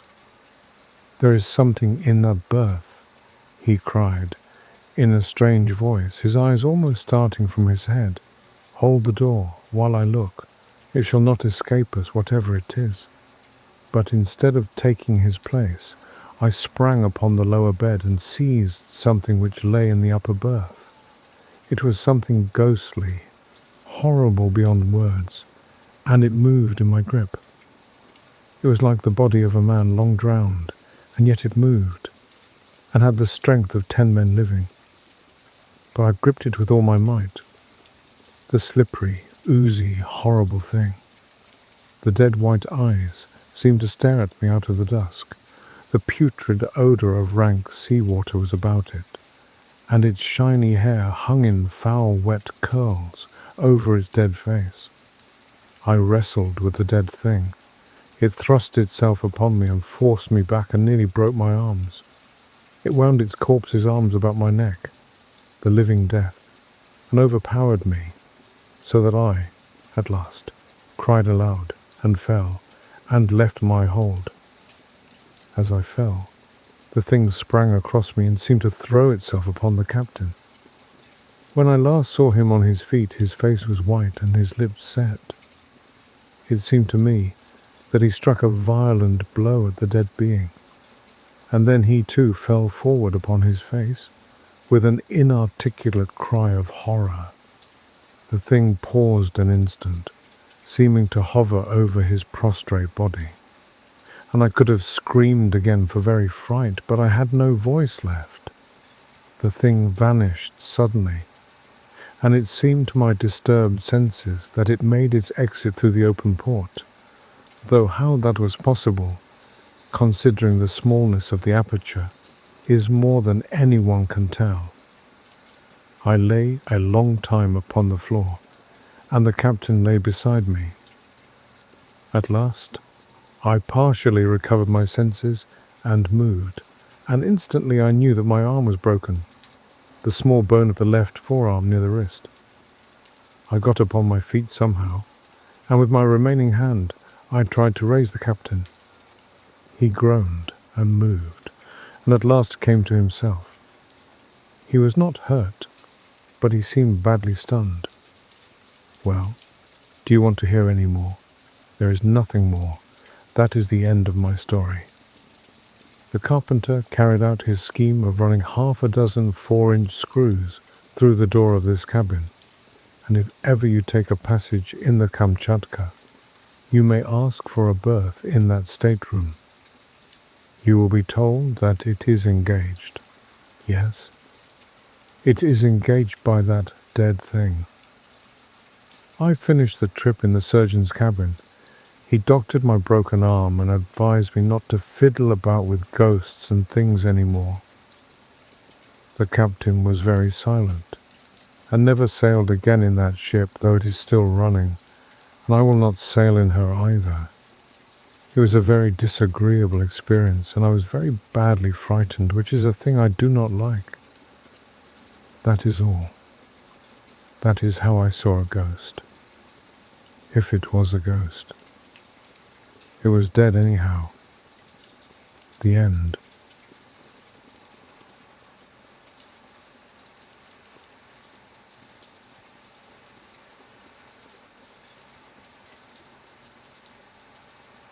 Schalken the Painter by J. Sheridan Le Fanu. There exists at this moment, in good preservation, a remarkable work of Schalken's. The curious management of its lights constitutes, as usual in his pieces, the chief apparent merit of the picture. I say apparent, for in its subject, and not in its handling, however exquisite, consists its real value. The picture represents the interior of what might be a chamber in some antique religious building, and its foreground is occupied by a female figure in a species of white robe, part of which is arranged so as to form a veil. The dress, however, is not that of any religious order. In her hand, the figure bears a lamp, by which alone her figure and face are illuminated, and her features wear such an arch smile as well becomes a pretty woman when practicing some prankish roguery. In the background, and excepting where the dim red light of an expiring fire serves to define the form, in total shadow, stands the figure of a man dressed in the old Flemish fashion in an attitude of alarm, his hand being placed upon the hilt of his sword, which he appears to be in the act of drawing. There are some pictures which impress one, I know not how, with the conviction that they represent not the mere ideal shapes and combinations which have floated through the imagination of the artist, but scenes, faces, and situations which have actually existed. There is in that strange picture something that stamps it as the representation of a reality. And such in truth it is, for it faithfully records a remarkable and mysterious occurrence, and perpetuates, in the face of the female figure, which occupies the most prominent place in the design, an accurate portrait of Rose Velderkaust, the niece of Gerard Dow, the first, and I believe the only love of Godfrey Schalken. My great-grandfather knew the painter well, and from Schalken himself he learned the fearful story of the painting, and from him, too, he ultimately received the picture itself as a bequest. The story and the picture have become heirlooms in my family, and having described the latter, I shall, if you please, attempt to relate the tradition which has descended with the canvas. There are few forms on which the mantle of romance hangs more ungracefully than upon that of the uncouth Schalken, the boorish but most cunning worker in oils, whose pieces delight the critics of our day almost as much as his manners disgusted the refined of his own. And yet this man, so rude, so dogged, so slovenly, in the midst of his celebrity, had in his obscure but happier days played the hero in a wild romance of mystery and passion. When Schalken studied under the immortal Gerard Dow, he was a very young man, and in spite of his phlegmatic temperament, he at once fell over head and ears in love with the beautiful niece of his wealthy master. Rose Velderkaust was still younger than he, having not yet attained her 17th year, and if tradition speaks truth, possessed all the soft and dimpling charms of the fair, light-haired Flemish maidens. The young painter loved honestly and fervently. His frank adoration was rewarded. He declared his love, and extracted a faltering confession in return. He was the happiest and proudest painter in all Christendom, but there was somewhat to dash his elation. He was poor and undistinguished. He dared not ask old Gerard for the hand of his sweet ward. He must first win a reputation and a competence. There were therefore many dread uncertainties and cold days before him. He had to fight his way against sore odds. But he had won the heart of dear Rose Velderkaust, and that was half the battle. It is needless to say his exertions were redoubled, and his lasting celebrity proves that his industry was not unrewarded by success.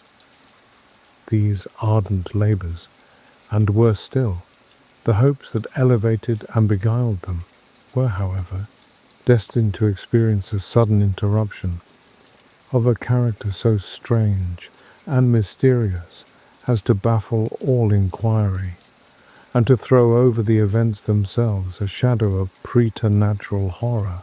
Schalken had one evening outstayed all his fellow pupils, and still pursued his work in the deserted room.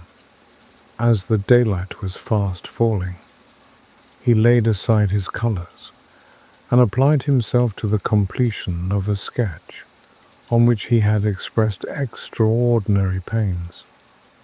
It was a religious composition and represented the temptations of a pot-bellied St. Anthony.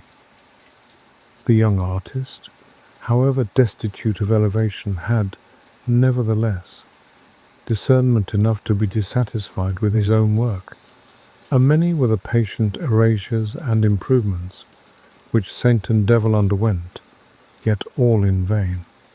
The large, old-fashioned room was silent, and with the exception of himself, quite emptied of its usual inmates. An hour had thus passed away, nearly 2, without any improved result. Daylight had already declined, and twilight was deepening into the darkness of night. The patience of the young painter was exhausted, and he stood before his unfinished production, angry and mortified, one hand buried in the folds of his long hair, and the other holding the piece of charcoal which had so ill performed its office, and which he now rubbed, without much regard to the sable streaks it produced, with irritable pressure upon his ample Flemish inexpressibles. "Curse the subject," said the young man aloud. "Curse the picture, the devils, the saint." At this moment, a short, sudden sniff, uttered close beside him, made the artist turn sharply round, and he now, for the first time, became aware that his labours had been overlooked by a stranger. Within about 1.5 yards, and rather behind him, there stood the figure of an elderly man in a cloak and broad-brimmed conical hat. In his hand, which was protected with a heavy gauntlet-shaped glove, he carried a long ebony walking stick, surmounted with what appeared, as it glittered dimly in the twilight, to be a massive head of gold, and upon his breast, through the folds of the cloak, there shone the links of a rich chain of the same metal. The room was so obscure that nothing further of the appearance of the figure could be ascertained, and his hat threw his features into profound shadow. It would not have been easy to conjecture the age of the intruder, but a quantity of dark hair escaping from beneath this sombre hat, as well as his firm and upright carriage, served to indicate that his years could not yet exceed 60 or thereabouts.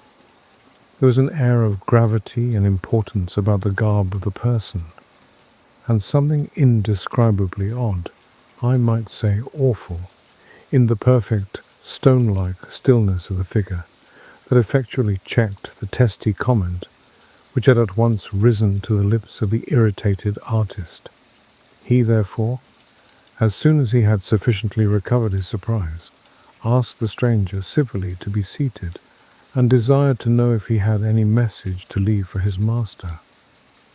"Tell Gerard Dow," said the unknown, without altering his attitude in the smallest degree, "that Mynheer Vanderhausen of Rotterdam desires to speak with him on tomorrow evening at this hour, and if he please, in this room upon matters of weight.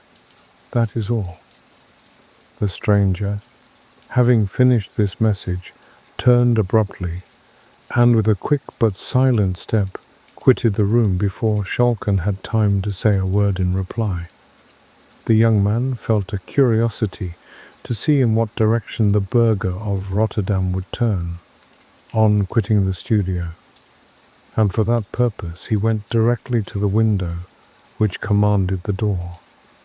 A lobby of considerable extent intervened between the inner door of the painter's room and the street entrance, so that Schalken occupied the post of observation before the old man could possibly have reached the street.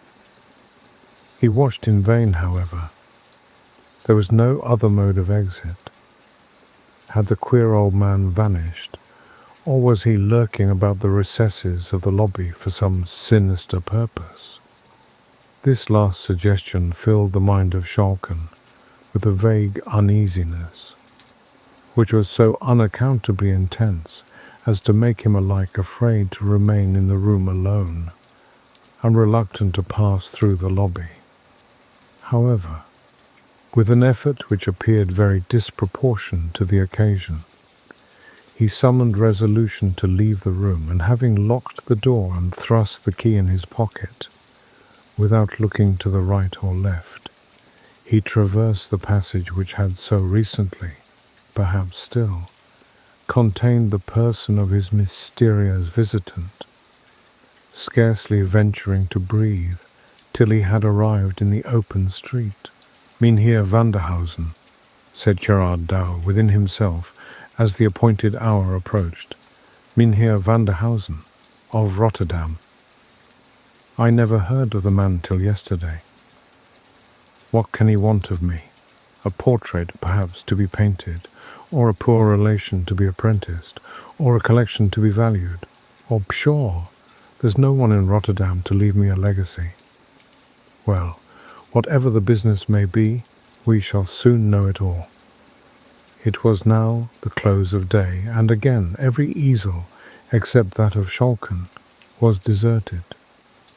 Gerard Douw was pacing the apartment with the restless step of impatient expectation, sometimes pausing to glance over the work of one of his absent pupils, but more frequently placing himself at the window from whence he might observe the passengers who threaded the obscure by-street in which his studio was placed. "Said you not, Godfrey," exclaimed Douw, after a long and fruitful gaze from his post of observation and turning to Schalken, that the hour he appointed was about 7 by the clock of the Stadthouse? "It had just tolled 7 when I first saw him, sir," answered the student. "The hour is close at hand, then," said the master, consulting a horologe as large and as round as an orange. "Mynheer Vanderhausen from Rotterdam, is it not so?" Such was the name. "And an elderly man, richly clad?" pursued Douw, musingly. "As well as I might see," replied his pupil. "He could not be young, nor yet very old neither, and his dress was rich and grave, as might become a citizen of wealth and consideration." At this moment, the sonorous boom of the Stadthouse clock tolled, stroke after stroke, the hour of 7.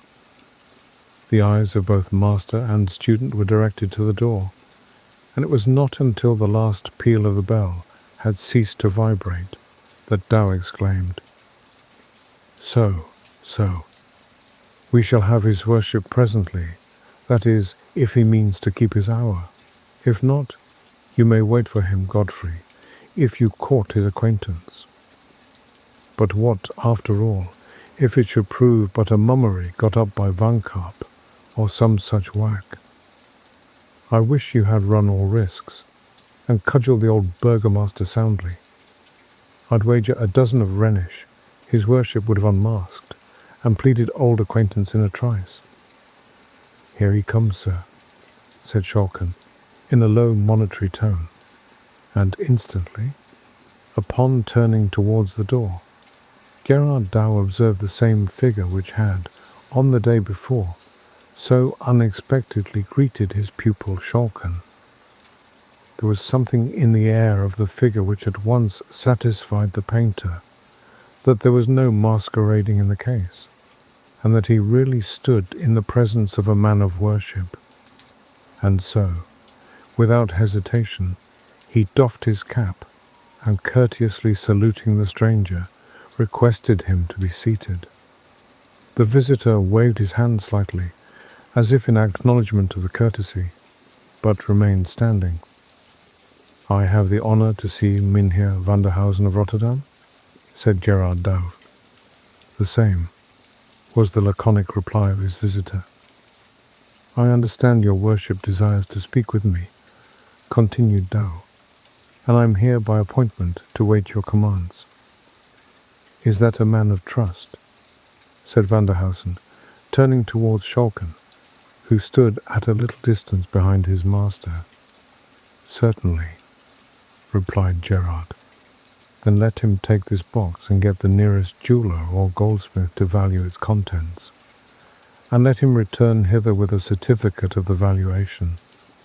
At the same time, he placed a small case about 9 inches square in the hands of Gerard Dow, who was as much amazed at its weight as at the strange abruptness with which it was handed to him. In accordance with the wishes of the stranger, he delivered it into the hands of Schalken, and repeating his direction, dispatched him upon the mission. Schalken disposed his precious charge securely beneath the folds of his cloak, and rapidly traversing 2 or 3 narrow streets, he stopped at a corner house, the lower part of which was then occupied by the shop of a Jewish goldsmith. He entered the shop, and calling the little Hebrew into the obscurity of his back recesses, he proceeded to lay before him Vanderhausen's casket. On being examined by the light of a lamp, it appeared entirely cased with lead, the outer surface of which was much scraped and soiled, and nearly white with age. This having been partially removed, there appeared beneath a box of some hard wood, which also they forced open, and after the removal of 2 or 3 folds of linen, they discovered its contents to be a mass of golden ingots, closely packed, and, as the Jew declared, of the most perfect quality. Every ingot underwent the scrutiny of the little Jew, who seemed to feel an Epicurean delight in touching and testing these morsels of the glorious metal, and each one of them was replaced in its berth with the exclamation, "Mein Gott, how very perfect! Not one grain of alloy. Beautiful, beautiful." The task was at length finished, and the Jew certified under his hand the value of the ingots submitted to his examination to amount to many thousand rix-dollars. With the desired document in his pocket, and the rich box of gold carefully pressed under his arm and concealed by his cloak, he retraced his way, and entering the studio, found his master and the stranger in close conference. Schalken had no sooner left the room in order to execute the commission he had taken in charge than Vanderhausen addressed to Gerard Dow in the following terms: "I cannot tarry with you tonight more than a few minutes, and so I shall shortly tell you the matter upon which I come. You visited the town of Rotterdam some 4 months ago, and then I saw in the church of St. Lawrence your niece, Rose Velderkaust. I desire to marry her, and if I satisfy you that I am wealthier than any husband you can dream of for her, I expect that you will forward my suit with your authority. If you approve my proposal, you must close with it here and now, for I cannot wait for calculations and delays." Gerard Dow was hugely astonished by the nature of Mynheer Vanderhausen's communication, but he did not venture to express surprise, for besides the motives supplied by prudence and politeness, the painter experienced a kind of chill and oppression, like that which is said to intervene when one is placed in unconscious proximity with the object of a natural antipathy, an undefined but overpowering sensation, while standing in the presence of the eccentric stranger, which made him very unwilling to say anything which might reasonably offend him. "I have no doubt," said Gerard, after 2 or 3 prefatory hems, "that the alliance which you propose would prove alike advantageous and honourable to my niece. But you must be aware that she has a will of her own, and may not acquiesce in what we may design for her advantage." "Do not seek to deceive me, Sir Painter," said Vanderhausen, You are her guardian. She is your ward. She is mine if you like to make her so." The man of Rotterdam moved forward a little as he spoke, and Gerard Douw, he scarce knew why, inwardly prayed for the speedy return of Schalken. "I desire," said the mysterious gentleman, "to place in your hands at once an evidence of my wealth, and a security for my liberal dealing with your niece. The lad will return in a minute or two with a sum in value 5 times the fortune which she has a right to expect from her husband. This shall lie in your hands, together with her dowry, and you may apply the united sum as suits her interest best.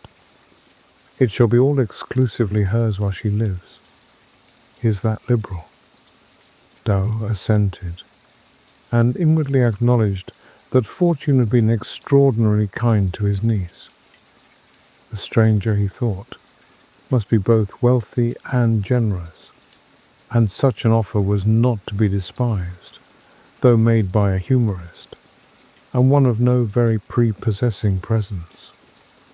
Rose had no very high pretensions, for she had but a modest dowry, which she owed entirely to the generosity of her uncle.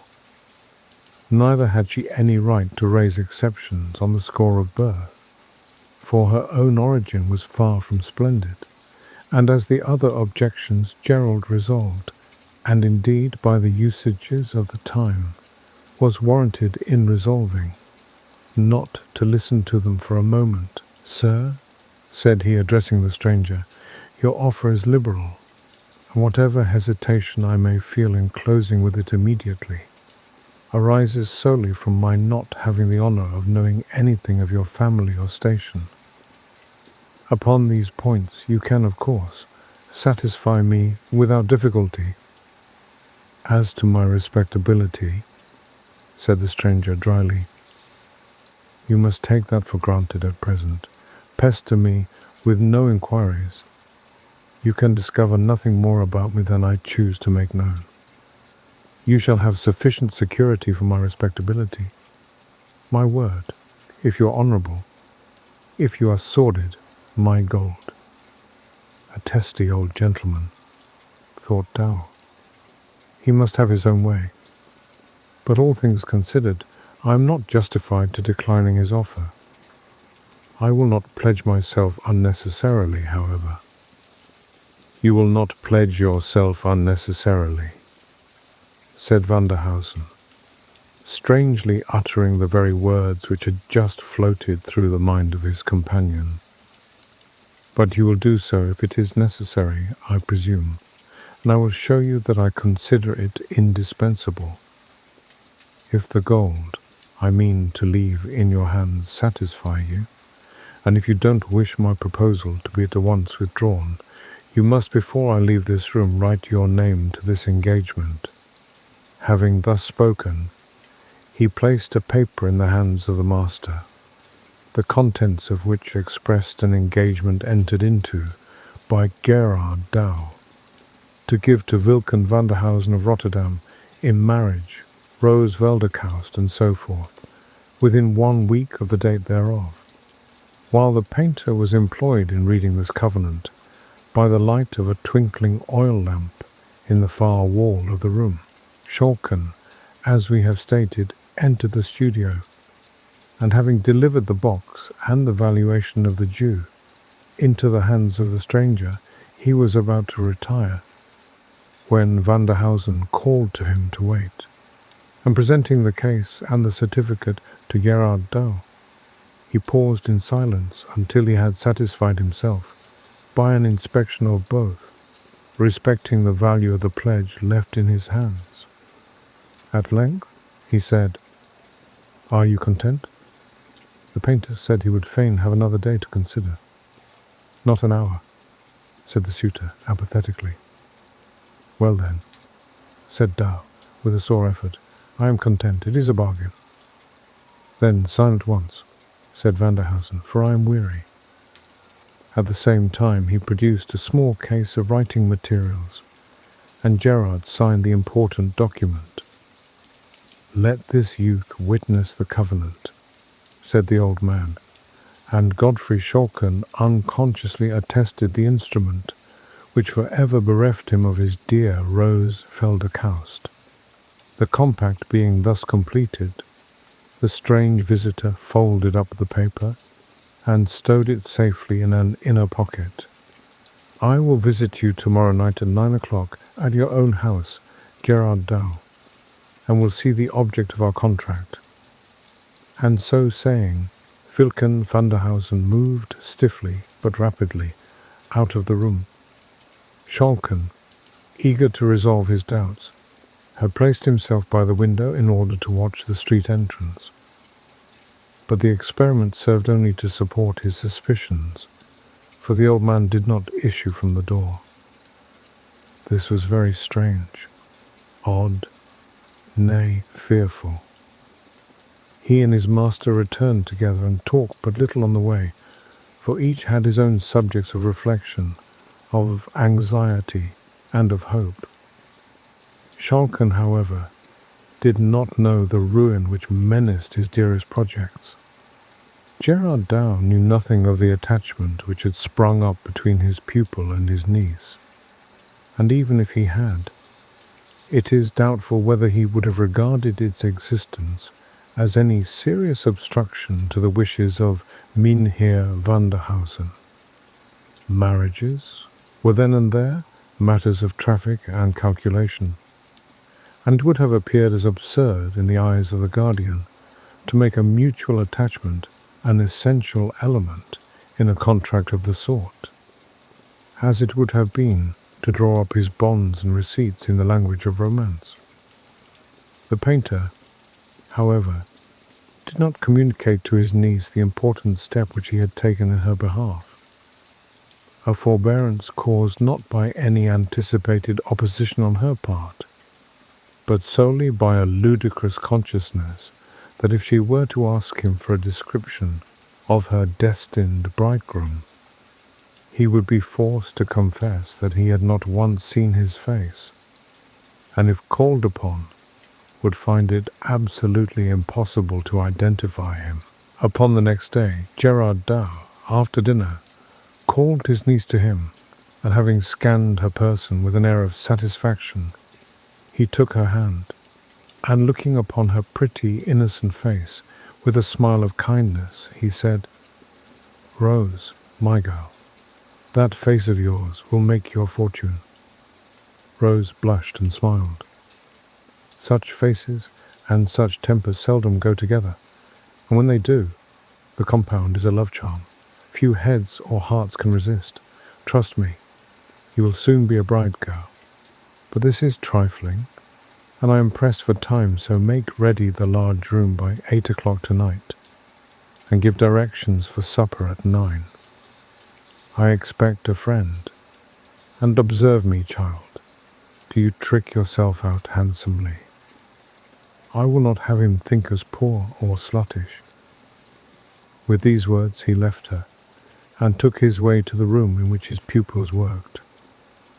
When the evening closed in, Gerard called Schalken, who was about to take his departure to his own obscure and comfortless lodgings, and asked him to come home and sup with Rose and van der Hausen. The invitation was, of course, accepted, and Gerard Dow and his pupil soon found themselves in the handsome, and even then, antique chamber, which had been prepared for the reception of the stranger. A cheerful wood fire blazed in the hearth, a little at one side of which an old-fashioned table, which shone in the firelight like burnished gold, was awaiting the supper, for which preparations were going forward, and ranged with exact regularity stood the tall-backed chairs, whose ungracefulness was more than compensated by their comfort. The little party, consisting of Rose, her uncle, and the artist, awaited the arrival of the expected visitor with considerable impatience. 9 o'clock at length came, and with it a summons at the street door, which being speedily answered, was followed by a slow and emphatic tread upon the staircase. The steps moved heavily across the lobby. The door of the room in which the party we have described were assembled slowly opened, and there entered a figure which startled, almost appalled, the phlegmatic Dutchman, and nearly made Rose scream with terror. It was the form, and arrayed in the garb of Mynheer Vanderhausen. The air, the gait, the height were the same, but the features had never been seen by any of the party before. The stranger stopped at the door of the room and displayed his form and face completely. He wore a dark-coloured cloth cloak, which was short and full, not falling quite to his knees. His legs were cased in dark purple silk stockings, and his shoes were adorned with roses of the same colour.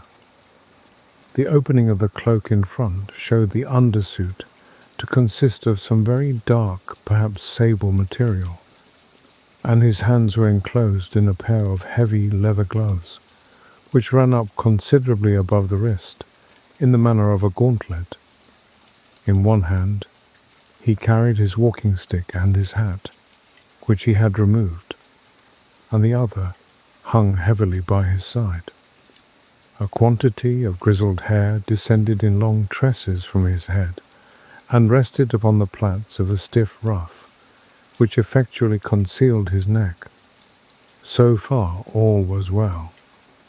But the face, all the flesh of the face was coloured with the bluish, leaden hue, which is sometimes produced by metallic medicines, administered in excessive quantities. The eyes showed an undue proportion of muddy white, and had a certain indefinable character of insanity. The hue of the lips, bearing the usual relation to that of the face, was consequently nearly black, and the entire character of the face was sensual, malignant, and even satanic. It was remarkable that the worshipful stranger suffered as little as possible of his flesh to appear, and that during his visit he did not once remove his gloves. Having stood for some moments at the door, Gerard Dow at length found breath and collectedness to bid him welcome, and with a mute inclination of the head, the stranger stepped forward into the room. There was something indescribably odd, even horrible, about all his motions, something undefinable, that was unnatural, unhuman. It was as if the limbs were guided and directed by a spirit unused to the management of bodily machinery. The stranger spoke hardly at all during his visit, which did not exceed half an hour, and the host himself could scarcely muster courage enough to utter the few necessary salutations and courtesies. And indeed, such was the nervous terror which the presence of Vanderhausen inspired, that very little would have made all his entertainers fly in downright panic from the room. They had not so far lost all self-possession, however, as to fail to observe two strange peculiarities of their visitor. During his stay his eyelids did not once close, or indeed move in the slightest degree, and farther, there was a death-like stillness in his whole person, owing to the absence of the heaving motion of the chest, caused by the process of respiration. These two peculiarities, though when told they may appear trifling, produced a very striking and unpleasant effect when seen and observed. Vanderhausen at length relieved the painter of Leyden of his inauspicious presence, and with no trifling sense of relief the little party heard the street door close after him. "Dear uncle," said Rose, "what a frightful man! I would not see him again for the wealth of the States." "Tush, foolish girl," said Dow, whose sensations were anything but comfortable. "A man may be as ugly as the devil, and yet, if his heart and actions are good, he is worth all the pretty-faced perfume puppies that walk the mall. Rose, my girl, It is very true he has not thy pretty face, but I know him to be wealthy and liberal. And were he 10 times more ugly, these 2 virtues would be enough to counterbalance all his deformity, and if not sufficient actually to alter the shape and hue of his features, at least enough to prevent one thinking them so much amiss. "Do you know, uncle," said Rose, "when I saw him standing at the door, I could not get it out of my head that I saw the old painted wooden figure that used to frighten me so much in the church of St. Lawrence at Rotterdam." Gerard laughed, though he could not help inwardly acknowledging the justness of the comparison. He was resolved, however, as far as he could, to check his niece's disposition to dilate upon the ugliness of her intended bridegroom, although he was not a little pleased, as well as puzzled, to observe that she appeared totally exempt from that mysterious dread of the stranger which, he could not disguise it from himself, considerably affected him, as also his pupil Godfrey Schalken. Early on the next day there arrived, from various quarters of the town, rich presents of silks, velvets, jewellery, and so forth, for Rose, and also a packet directed to Gerard Dow, which on being opened was found to contain a contract of marriage, formally drawn up, between Wilken Vanderhausen of the Boomkey in Rotterdam and Rose Velderkaust of Leiden, niece to Gerard Dow, master in the art of painting, also of the same city, and containing engagements on the part of Vanderhausen to make settlements upon his bride, far more splendid than he had before led her guardian to believe likely, and which were to be secured to her use in the most unexceptionable manner possible, the money being placed in the hand of Gerard Dow himself.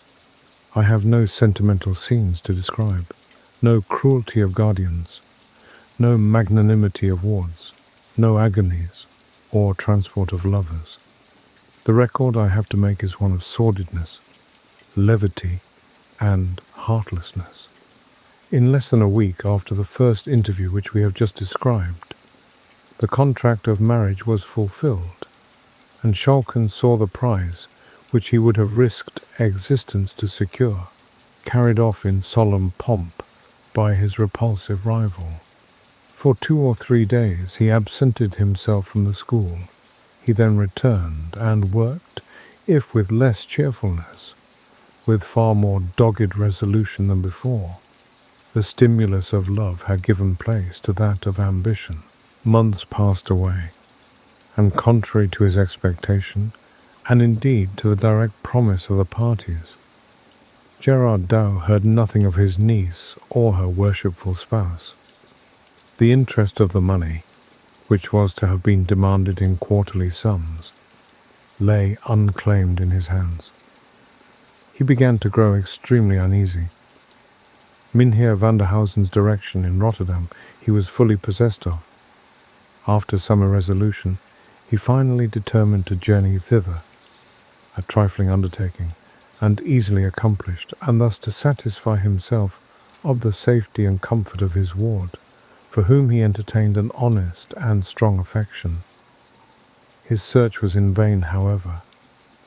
No one in Rotterdam had ever heard of Mynheer Vanderhausen.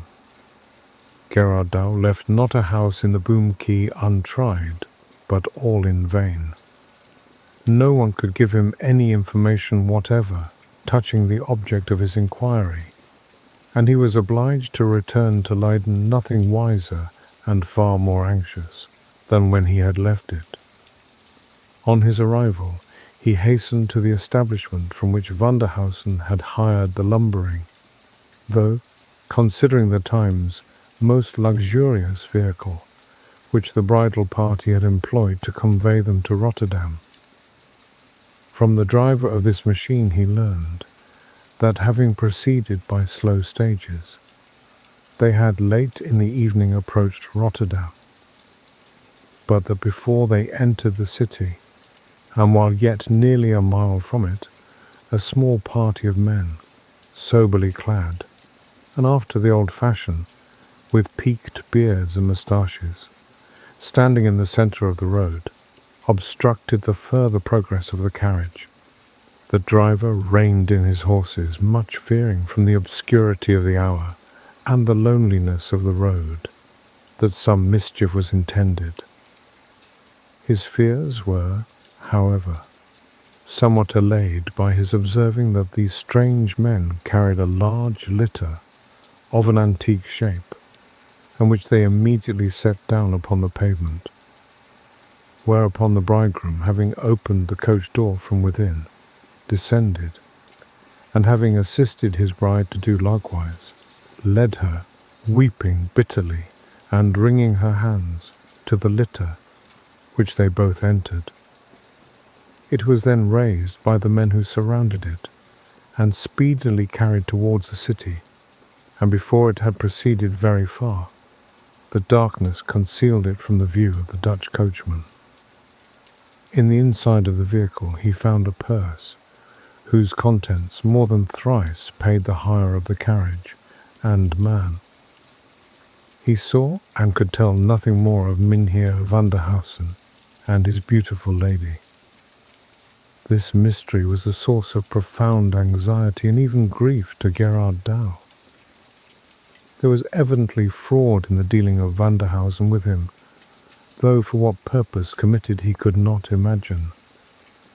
He greatly doubted how far it was possible for a man possessing such a countenance to be anything but a villain, and every day that passed without his hearing from or of his niece, instead of inducing him to forget his fears, on the contrary, tended more and more to aggravate them.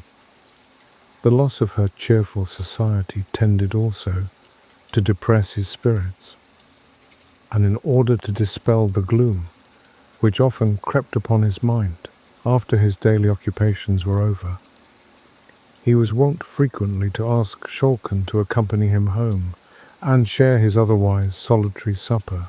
One evening, the painter and his pupil were sitting by the fire, having accomplished a comfortable meal, and had yielded to the silent and delicious melancholy of digestion, when their ruminations were disturbed by a loud sound at the street door, as if occasioned by some person rushing and scrambling vehemently against it.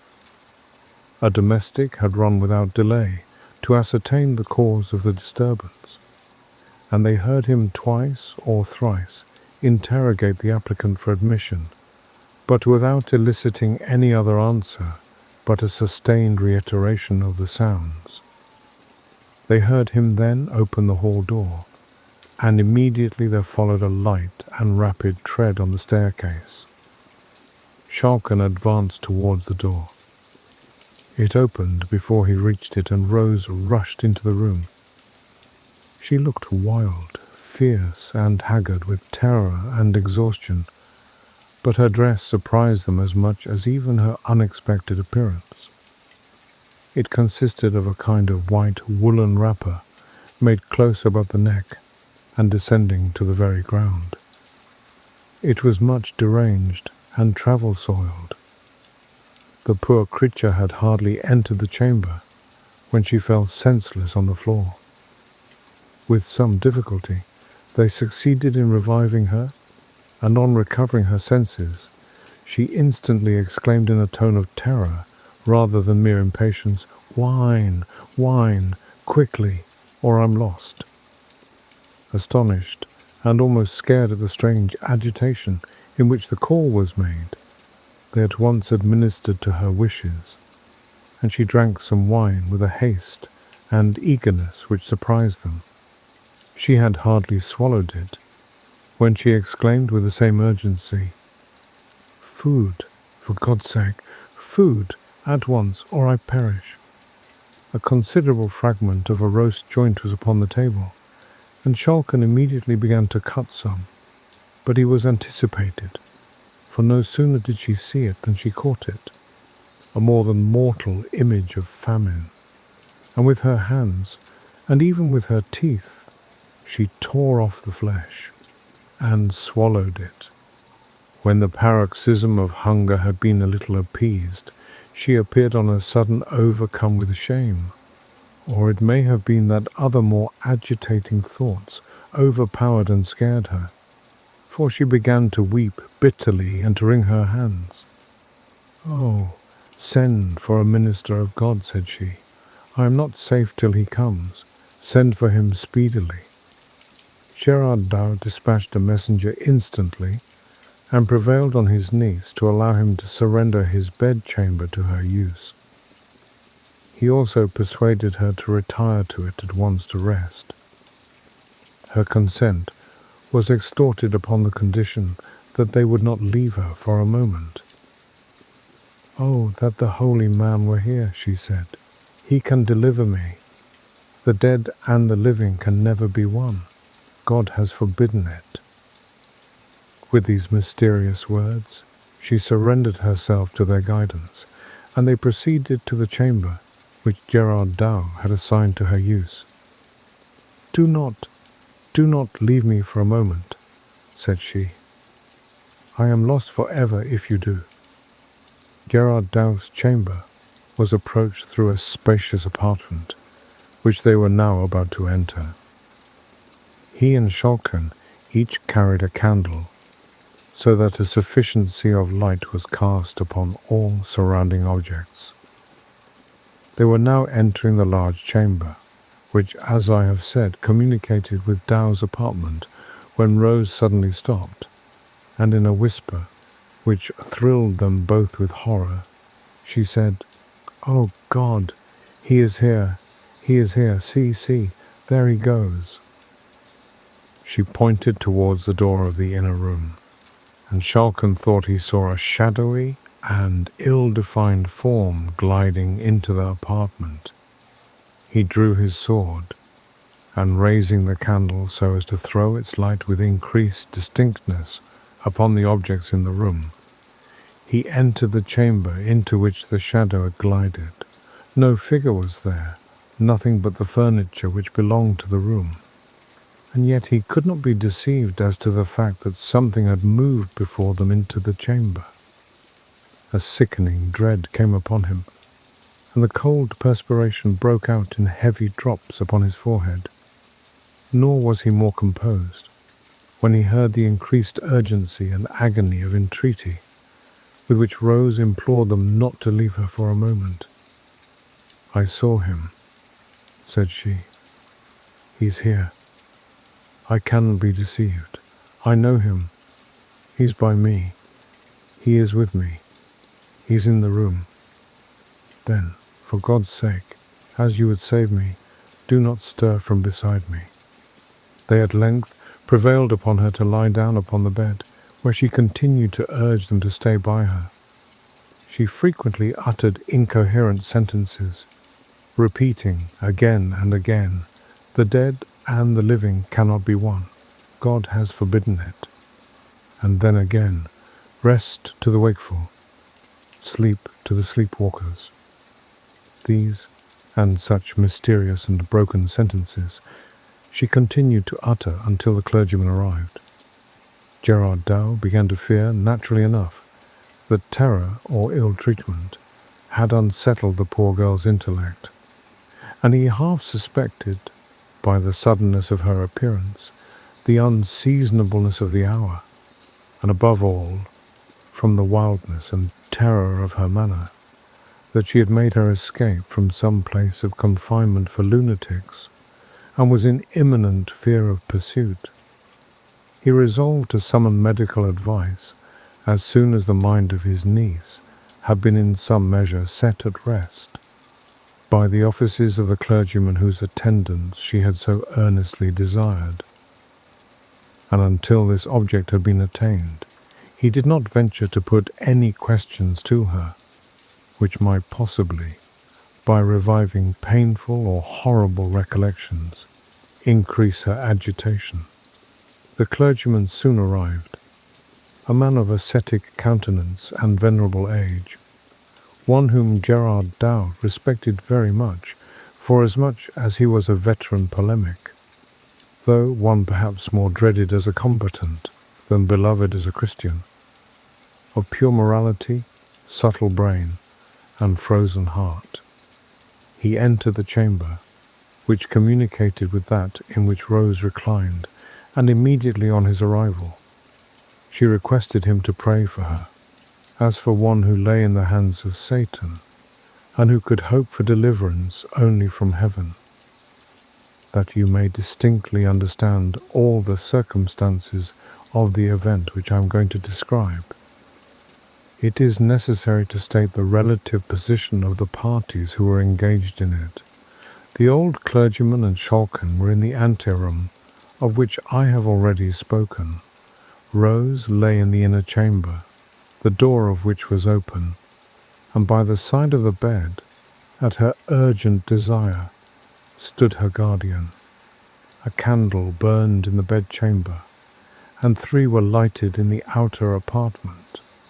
The old man now cleared his voice as if about to commence, but before he had time to begin, a sudden gust of air blew out the candle which served to illuminate the room in which the poor girl lay, and she, with hurried alarm, exclaimed, "Godfrey, bring in another candle. The darkness is unsafe." Gerard Dow, forgetting for the moment her repeated injunctions, in the immediate impulse, stepped from the bedchamber into the other, in order to supply what she desired. "Oh God, do not go, dear uncle," shrieked the unhappy girl, and at the same time she sprung from the bed and darted after him, in order, by her grasp, to detain him.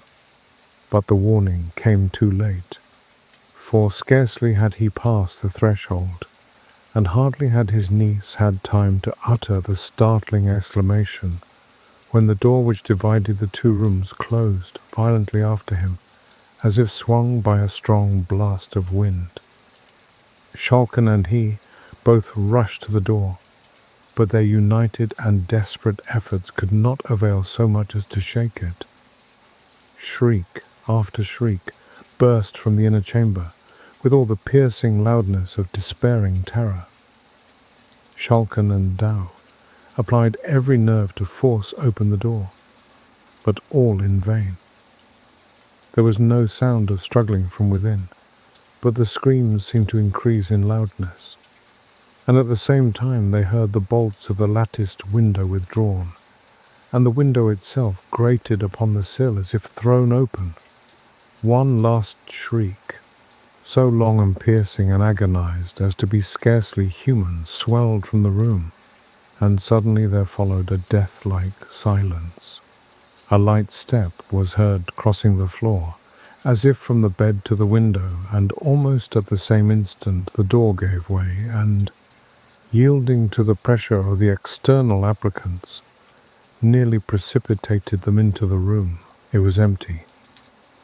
The window was open, and Schalken sprung to a chair and gazed out upon the street and canal below. He saw no form, but he saw, or thought he saw, the waters of the broad canal beneath settling ring after ring in heavy circles, as if a moment before disturbed by the submission of some ponderous body. No trace of Rose was ever after found, nor was anything certain respecting her mysterious wooer discovered or even suspected. No clue whereby to trace the intricacies of the labyrinth and to arrive at its solution presented itself. But an incident occurred, which, though it will not be received by our rational readers in lieu of evidence, produced nevertheless a strong and a lasting impression upon the mind of Schalken.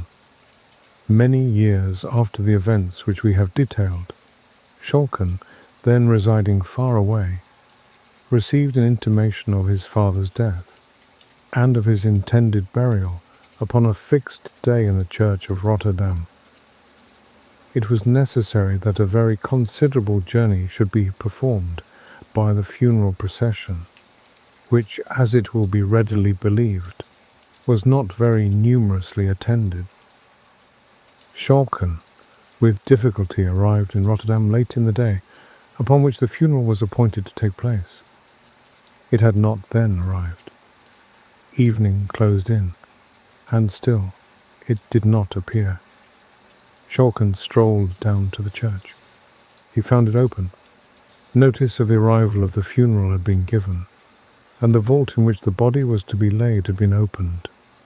The sexton, on seeing a well-dressed gentleman, whose object was to attend the expected obsequies, pacing the aisle of the church, hospitably invited him to share with him the comforts of a blazing fire, which, as was his custom in winter-time upon such occasions, he had kindled in the hearth of a chamber in which he was accustomed to await the arrival of such grisly guests, and which communicated by a flight of steps with the vault below.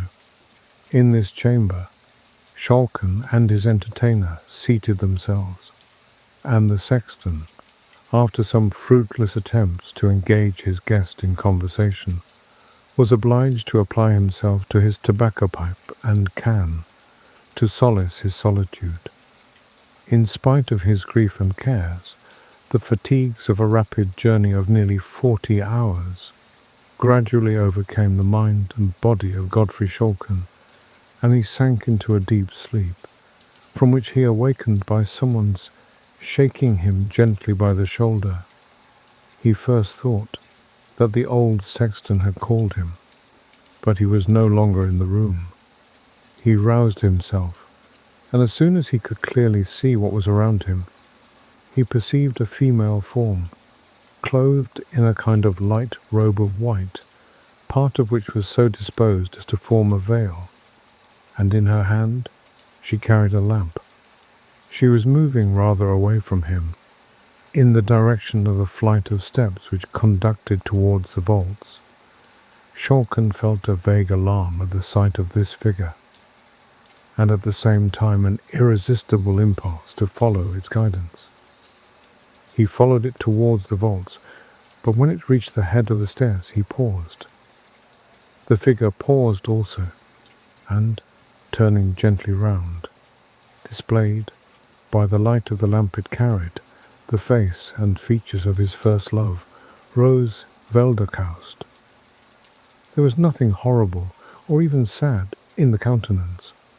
On the contrary, it wore the same arch smile which used to enchant the artist long before, in his happy days. A feeling of awe and interest too intense to be resisted prompted him to follow the spectre, if spectre it were.